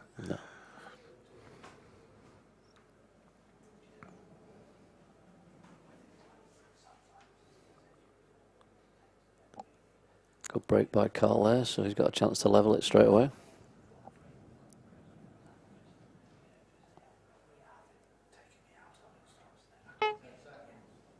I actually like reds here. He's looking at yellows, but I quite like reds here. I suppose if he gets this first shot right and comes back, the yellows are simple from there, but he's just getting these first two shots right.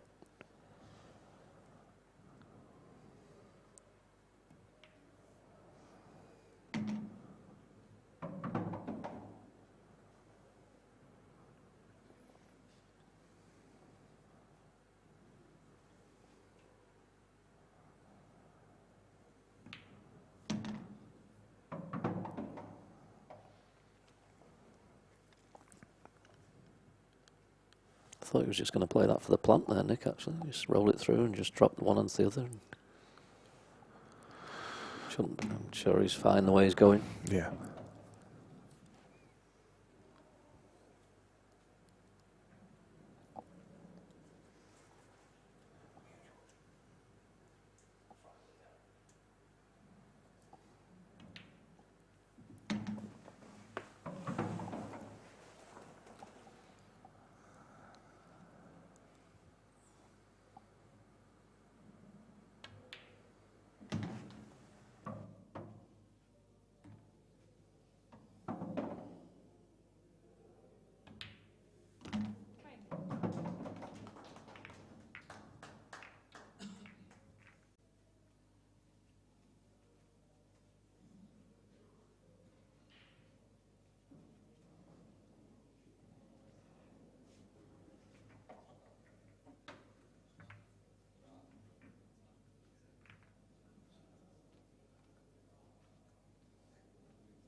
Yeah.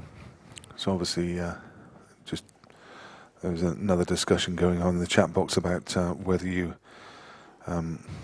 it was good or bad if you hit both balls simultaneously. When Jimmy played that shot, if he'd hit them both simultaneously, whether it was a foul or a legal shot. I know for a fact that in world rules, simultaneous contact is legal, and I'm fairly sure, Gaz agrees with me, that it's a legal shot in black ball as well. As long as you hit them both at the same time, if you can call it as simultaneous, or even if the referee can't tell, then it's a good shot.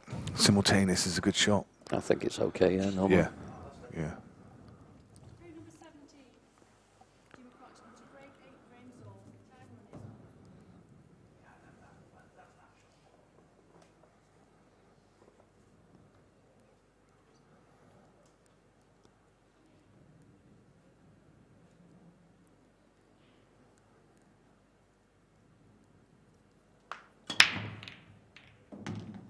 running. Oh, he's in off. Got a better split then than last time as well. The balls were moving better than in these last 2 or 3.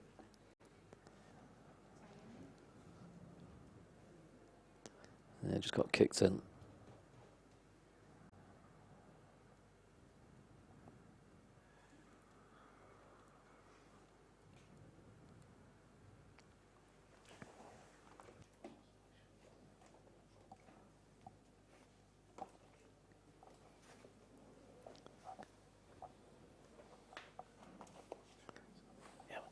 I think he's got options of reds or yellows here. If he goes reds, he's obviously going to take the one near the black first, which he's doing.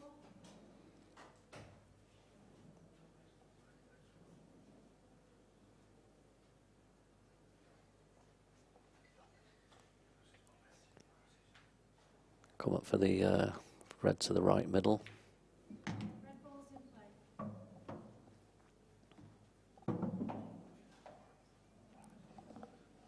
Biggest issue looks to be leaving an angle on a ball to get back up for the black.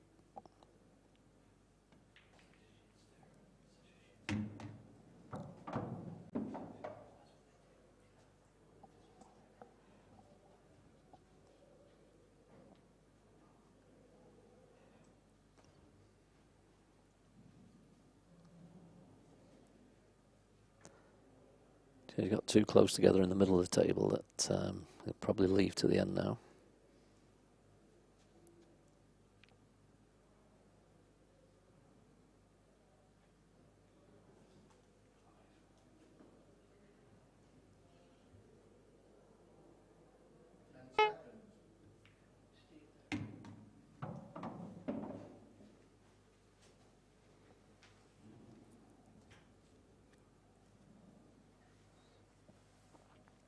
Just trying to work out how he's going to get back up to that black, which is the best route to take with his 4 reds to get back up for the black.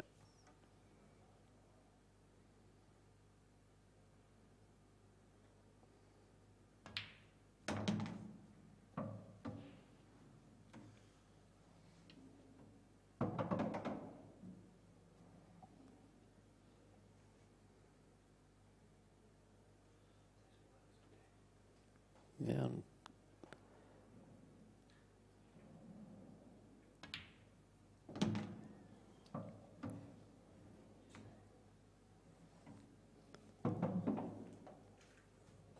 Just all about the angle he leaves off this next shot now.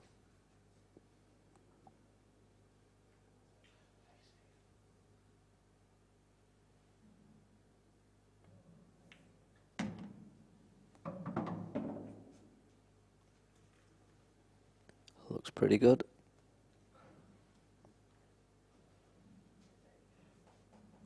Just screw between the yellow and the middle pocket, I think, unless he can get into it enough to go between.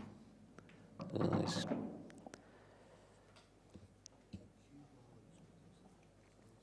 Just muttering to himself about his cue ball there. He's just not.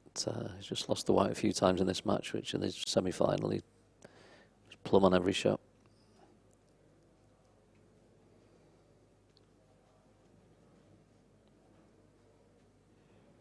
Surprised he left that one to last, really, to be honest. I think he could have left the ones near the middle to go down.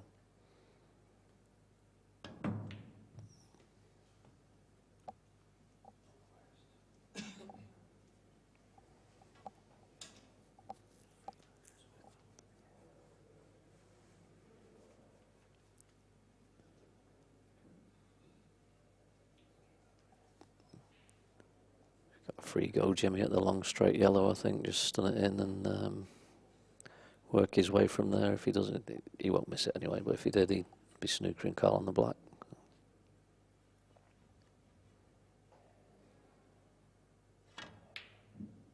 Oh, gave him the commentator's curse there, saying he won't miss it.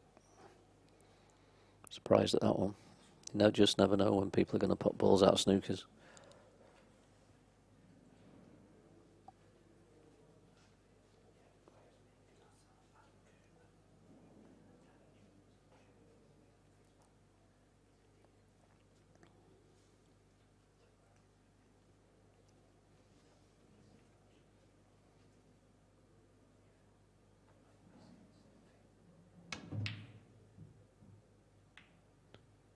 Certainly got it moving. No joy. Don't think Jimmy will give him another go at it now.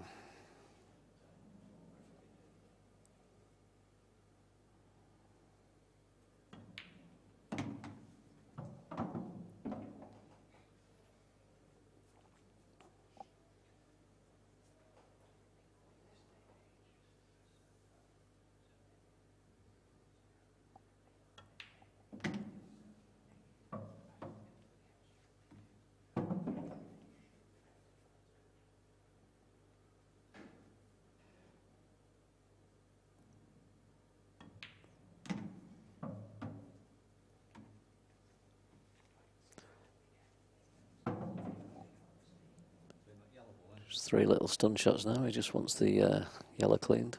Just stun it back down for the 2 to the right middle.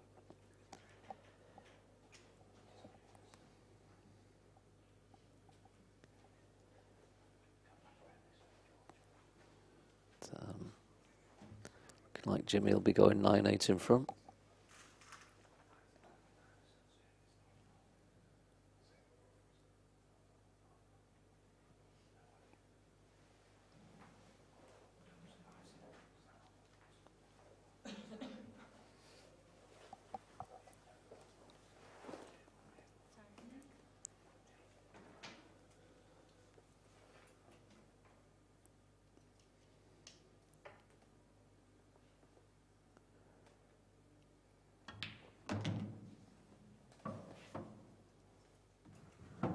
That'll do him nicely. So, Jimmy to retake the lead. Yeah. I think just while you're away, Karl had a opportunity and snooked himself on the black. Had another go at it, a fluke on it, but no good. So Jim has just rolled in his 6 or 7 open yellows and goes back in front. 9-8. 17 frames played. Who's going to call the winner? It's looking like 10-all, I think. Yeah, I reckon.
Frame number 18, Karl boys to break, trailing 9 frames to 8, time running.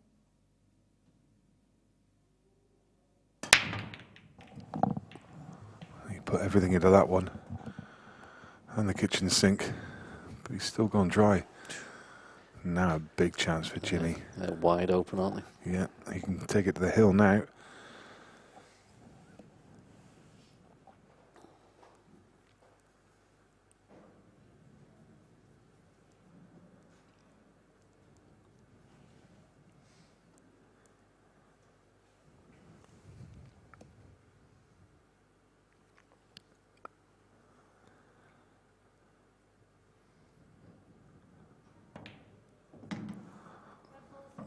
was his biggest problem. He's played that well, just left himself nicely on the plant. Rest should look after itself now. So, I'm tempted to try and pop both now and screw back, because if you do that and screw back straight and they both go in, there's literally no... There he goes. That's the shot. Yeah. Just makes his work more at this bottom end of the table. yeah, it should be fairly plain sailing from here. Talking of plain sailing, it's not been plain sailing for Jimmy Croxton so far. His first round game, he won 11-4 against John Cairns. And then in winners round 2, he had a hill game, having been 10-5 down against Ben Flack, and he came through. Then in winners qualification, he had a hill game against Dom Cooney, having been behind in that one. And then he played Dom Cooney again in the last 16, hill. And then Declan Brennan, hill again. He's played a lot of frames this weekend, and then He's got his money's worth, hasn't he? yeah, 20 frames against Callum Singleton, 11-9. I would say, out of the field, he must have played more frames than anybody else. Yeah, Must I have guess done. so, yeah. Must have done. Getting to the final. 4 11-10s on the bounce. That's unusual. That. And then an 11-9. And, well, we'll see with this one. I think he was in his second Dom Cooney match, was it, where he was 8-2 down? Yeah, 8-2 down in his second one. It's been an amazing performance this weekend from the back foot. Like we said earlier, though, Nick, isn't it? If you feel like you've got a second life and you just think, oh, I should have been on my way home, I might as well just let my arm go and just enjoy it, and that's what he's done. Looking favourite now. Just wants one more chance. And a quick look at Karl Boyes' route through. Craig Lakin in the first round lost 11-6, went to the losers round. In losers 2, he had a forfeit against Ronan McCarthy, and he beat Ben Flack 8-5. He beat Carl O'Donoghue 8-3. Beat Steve Petty 8-4. Last 16, 5-0 down to Craig Marsh, and then won 11-2. So 11-7 was the scoreline, but won the session after being 5-0 down, 11-2. So some performance. Put in a great quarter-final against Shane Thompson. Shane said that he was absolutely splendid and didn't miss anything. 11-6. Craig Waddingham, we watched that on the main arena, and again, barely put a foot wrong at 11-5, but he's on the back foot now, and the game is now in Jimmy Croxton's hands. It's all about this break. Jimmy's not fared too well with the break so far in the early stages of the match, but this is the biggest one yet. Takes a deep breath, composes himself, and he will just be praying for a ball. Cue ball on the table and a chance.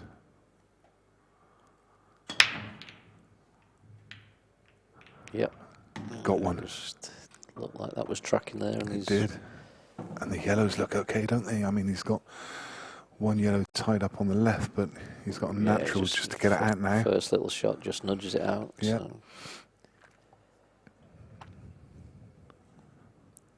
Well. Can't see him getting a better chance. Yeah, absolutely. Oof. Oh, has he Disaster sat? straight away. Has he sat? Is he okay? We could tell if we get a look at his face. There is a little gap, so There is a possibly. gap. It's tough.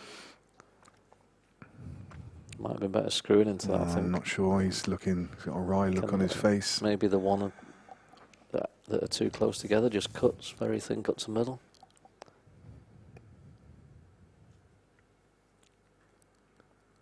Yeah, that's all he's got. It's over, doesn't it? Well, Cowboys, here's your chance to put it back within one. I think he feared the worst there, but he's back. And Reds are actually okay, aren't they? It's just it's just probably the opener. He's got the long He's straight just one. got to cue that one through straight, hasn't he? The one near the black, a little tricky, but there's a gap there. We can get it on it to the middle, no problem.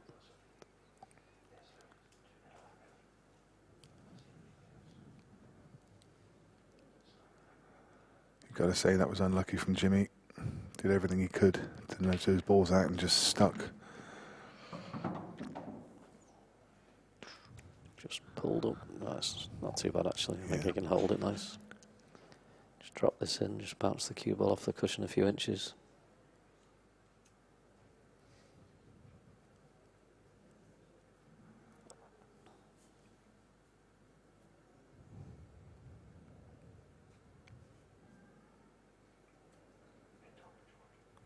You're always just worried on these sort of shots about the pace of the table. They are pretty quick, and get a little bounce off the cushion, you can hide behind the black. Decided. Didn't like that at all. Yeah. Didn't like that. Just think he could have just played for the gap, and it was just. Yeah. It's still there, but it's seemed to be more that could go wrong with the cannon than go right.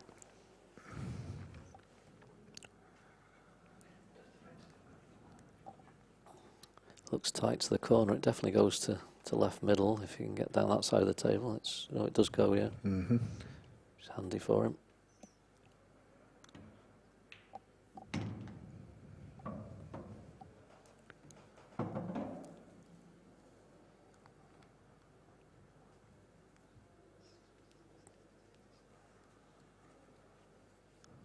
Running the cue ball through for the red on the below the bolt line. I think he's stunning out for the same pocket, yeah. He is. Just felt he's okay, but I don't know actually, is he? Just the wrong angle maybe just pinch it slightly and come down this side. Yeah. It's hard to see from this angle. I wonder if he might just try and run that through and play the red into left centre. Maybe it's tight. Yeah, you can just pinch slightly, just put it in the left hand side of the pocket. Yeah. Nice shot. Yeah.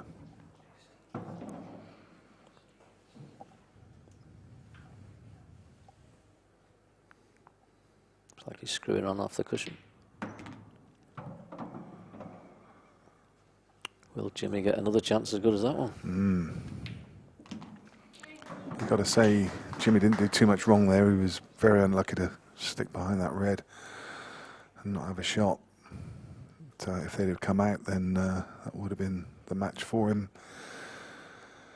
But it's 11-9.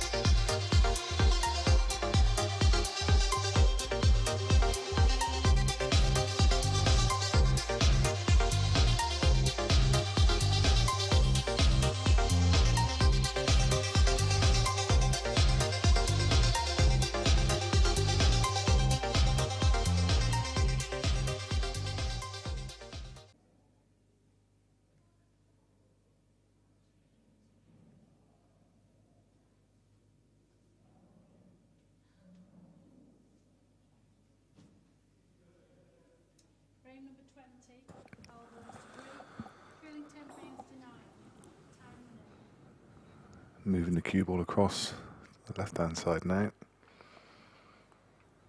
Right as we look at it.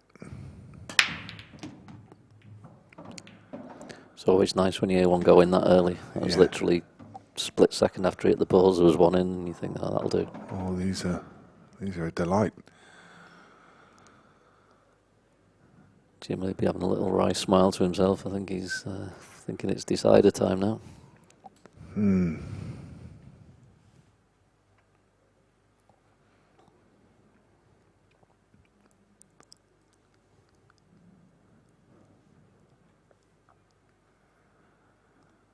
Again, it's just one of those, and it just needs him to keep hold of the cue ball. Yeah, it's just where that red is over the left middle, just slightly to the side of the pocket. Yeah. If it was right over the pocket, it'd be so much easier to play his first shot. He's just getting his first shot where he wants to and planning his route. Whether he gets rid of these two or he comes back to these later. Giving himself a better angle on the one over the middle. I think he's going to be looking at taking the one as soon as he can getting behind the one over towards the right middle, isn't he? Yeah, I think he's just going to slide past the yellow here. Doesn't want to sit. Yeah, he's fine.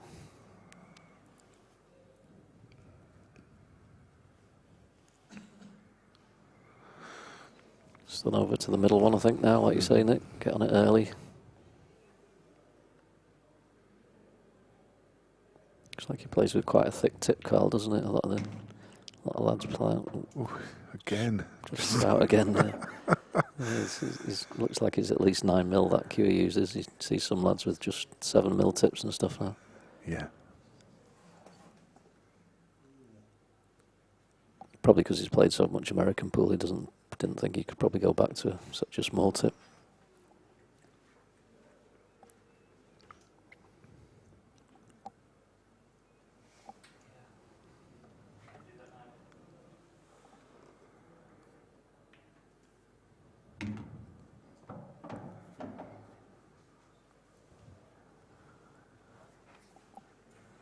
Just got to be a bit careful, because I think he's gonna leave his last red slightly off angle, isn't he? Yeah.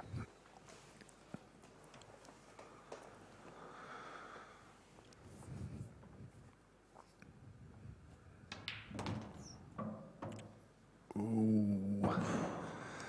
That little flick helped him. Wow. A little flick on the yellow, and he's not too bad now.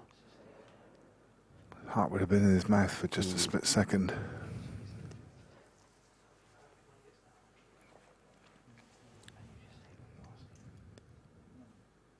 Just bring it off 2 cushions behind the yellow for the black in the middle, or there's a few options. You can maybe screw across. Don't really want to bring that yellow into play. No. You're feeling a bit of tension.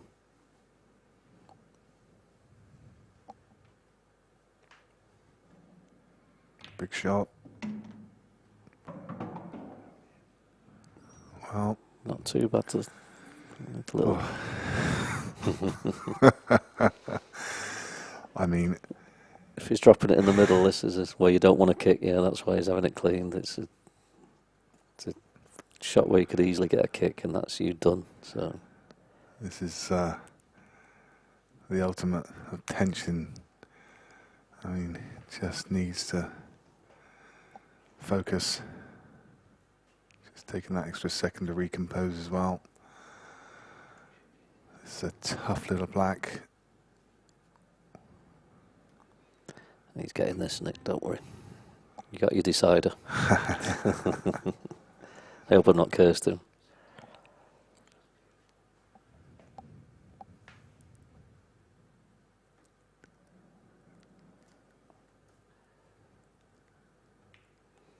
Yes.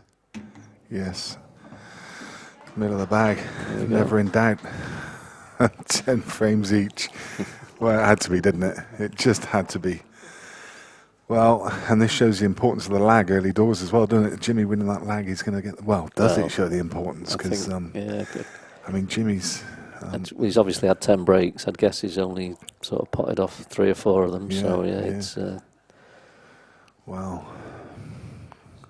Goodness me.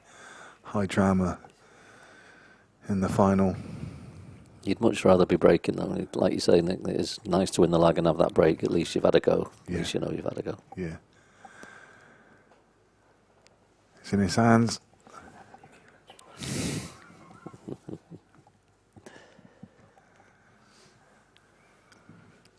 It's not like he's not used to him, is it? It's about his 5th or 6th of the weekend. Well, it's a well-trodden path for Jimmy Croxton. He knows the drill.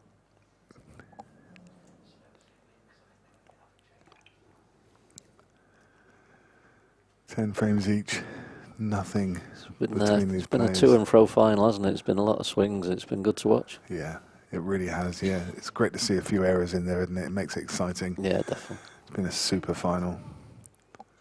Hope everyone's enjoyed watching it at home. We've certainly enjoyed commentating on it. He's not really changed his break at all. He's broke from that same spot pretty much every time. Yeah, where you can see the little chalk mark right in front of where he's broke, can't you? Yeah.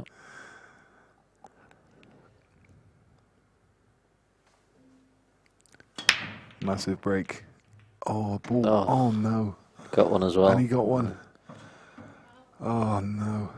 Jimmy. They look pretty pretty open. I didn't have a proper look, Nick, but I think that. Yeah, they are, for sure. I mean, I guess. Just these 3 little balls behind the black are the only issue, just working the way around them. But yeah, it's all about. Of course, has ball in hand, but has to play from behind the line if you're going off the break. Anywhere on the table at any other point during the frame. He's going to try and do some damage at this end quite early by the looks of it. Jimmy, head in hands. He's gone straight down for it. Yeah, he'd liked another 2 inches on that, so he could just roll it in and knock the red away, but I think he can force an angle off it.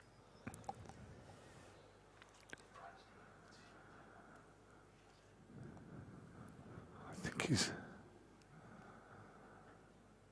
Well, there you go.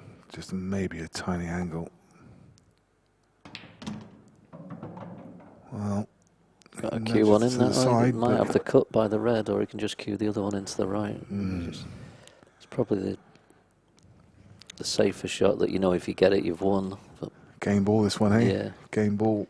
A lot of pressure on it. He will know that this is the key to the frame. Screwing on and off the cushion, probably to the left-hand cushion. Great shot. Needs a bounce. Oh no. I'm not sure if he's played, which gap he's played for there. No.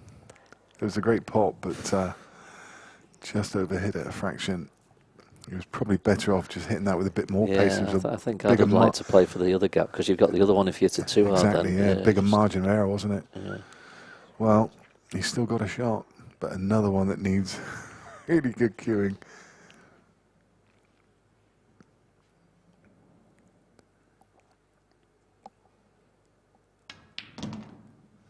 Again, you see that cue shot getting lifted up as he plays that shot.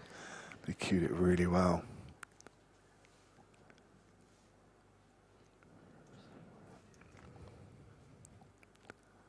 So if the black goes to the bottom left corner, that'd probably make his work slightly easier if it did. I think it does, yeah. I'm pretty sure it does. Oh, I don't know. Just getting the camera into place to have a look. We'll know in a second. Well then, if it doesn't, he can come around. Yeah. Wow. I think he's got enough to spin it around, actually. If cameraman quickly getting out of the way. It's going to walk past. It's tight, but he can spin it around off too, I think. He can, yeah. And that's the safer shot. He's perfect. Absolutely. Well, slightly, I say played it really well. Slightly hampered, but he's going to get this one. All the way. Brilliant. What a great shot. Excellent from Karl, boys. What a great game. Great final between the two. I'll hand over to Gaz. I'll just pop out to the arena and get the players. Great comeback by Karl. We said at 10-8 that Jimmy had that one chance, got the bad split, and sometimes you just never get another chance, and the breaks have gone against him at the end, and he'll be gutted about that last break, because he hit them probably the best he's hit one since the first 2 frames of the match. But Karl pulled out some big shots there at the end, because it didn't go to plan, that clearance, but he's got them, and he took them really well. So well-deserved winner.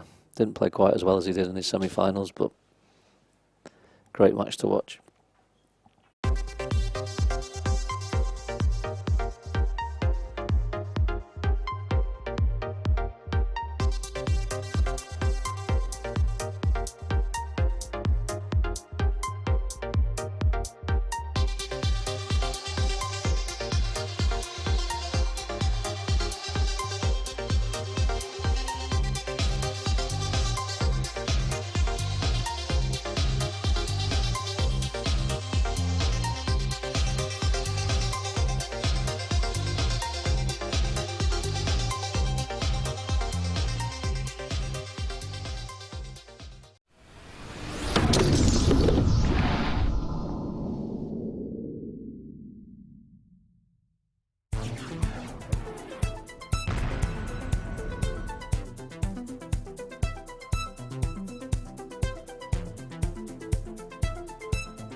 Yeah, it's now.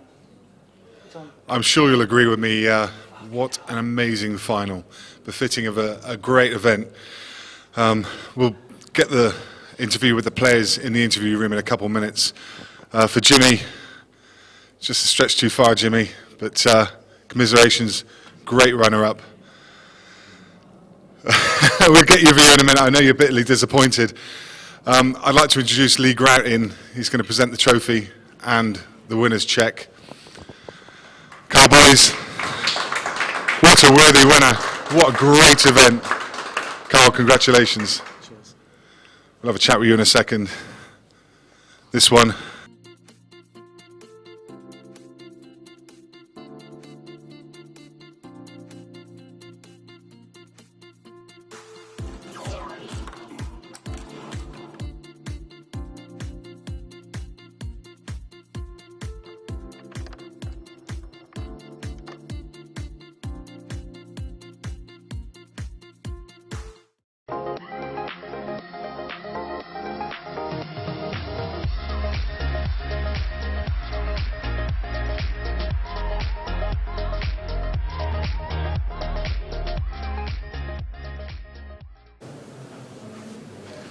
Well, what a final. I mean, that had just about everything.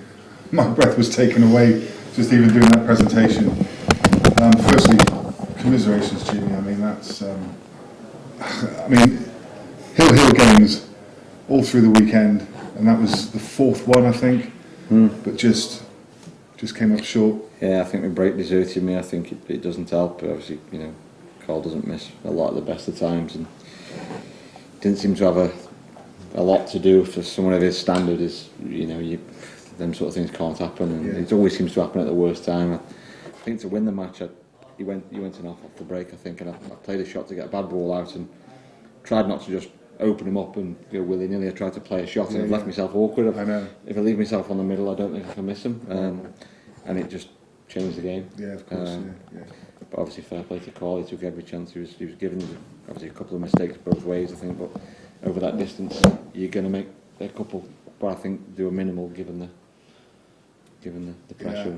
It was a fantastic match. I mean, it had just everything. And I know you're bitterly disappointed, but it's easy to say. But before the weekend started, I mean, I'm sure you'd have taken a final. Yeah, of course. Yeah, I've sort of been playing quite a lot of Chinese 8-ball with Gaz, the owner of the club, and felt that I've been potting well, but losing the white ball a lot. And as the weekend went on, it got better and better and better, and it sort of come good at the right times, and then sort of role reversed in the final, which is a hard one to take, but I'll be back. Yeah. And Karl, I mean, I didn't even announce it properly out there, but Supreme Masters champion for 2019. I mean, that's got to feel pretty good. Yeah, it does, because about 15 minutes ago I thought I'd lost, to be honest. Jimmy started off well, and then a couple of things went wrong for him, and I got back in it, and then I seemed to do the same as what he did. I kind of like made a few silly mistakes, and as he said, we both made a couple of mistakes, and at 10-8, when he's on yellows, I just thought it was over here, because he just had to try and knock the balls out, and lucky for me, it went a bit awkward, so he had a really tough pot in the middle, and he hung it up, and managed to just win the last three somehow. Yeah. I mean, the rules are fairly new to the UK, but I mean, you obviously are fairly familiar, similar to other rule sets you've played. You find them okay? You enjoy them? Yeah, I mean, obviously American 8-ball and Chinese 8-ball, it's all kind of similar. Yeah. A few little tweaks here and there, but I just think the big thing I like about the rules is one shot anywhere on the table, and if you miss a ball, usually it's like, you know, at this level it stays over the pocket or around the pocket area, and I like the fact that you can knock it in straight away and really punish them, because I think in the other rule sets you're still a big favourite when you miss the ball, but in these you seem to get punished a lot. Yeah, I mean, Karl, again, I mean, that's just a great achievement and a great final. Overall thoughts on the weekend? Yeah, amazing. Yeah, I lost my first match, and then I thought, here we go again, we're in losers bracket, but I managed to get a good win against Ben Flack, and that sort of set me off, and then I kind of got a bit of a feel of the table and was breaking all right and managed to qualify, and then just things sort of happened, and even then I could have easily lost that match, but it was my day.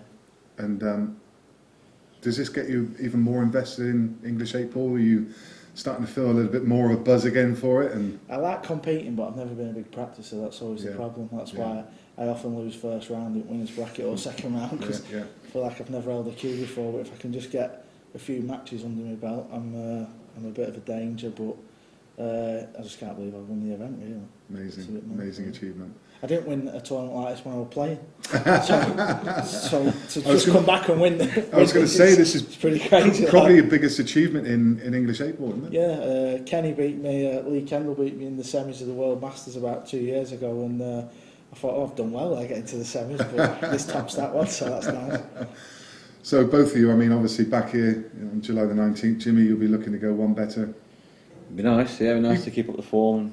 Take loads of positives from this week, can't you? Yeah, it's hard to say now. You feel down and out. You feel it's last thing you want to do is sat here talking to people. You want to go and put your head under the pillow, but you can't. You've got to dust yourself off and carry on. We'll let you go in a second, Jimmy. But I mean, as I say, I think you'll wake up this morning and reflect on a really good weekend. And I saw your wife on the phone. I think she was doing shopping. She was doing a bit of internet shopping, choosing a new handbag. Yeah. And £5,000 prize money for the winner. That pays a couple of bills as well, doesn't it, Karl? Yeah, it pays the electric bill, doesn't it? I just want to say thanks to all the sponsors, Supreme, everyone else behind the scenes, Lee for putting the event on and the series, and obviously all you guys and everybody that's involved. Thanks a lot. Great job. Well done, boys. Couldn't have said it better myself. So thanks to the guys for putting on an absolutely epic final. That was brilliant. We're going to reconvene here on July the 19th for event 3. Do join us. Set your calendars, set your diaries. Well played, chaps. Thanks very much again. And thanks to all of you for joining us for this great final.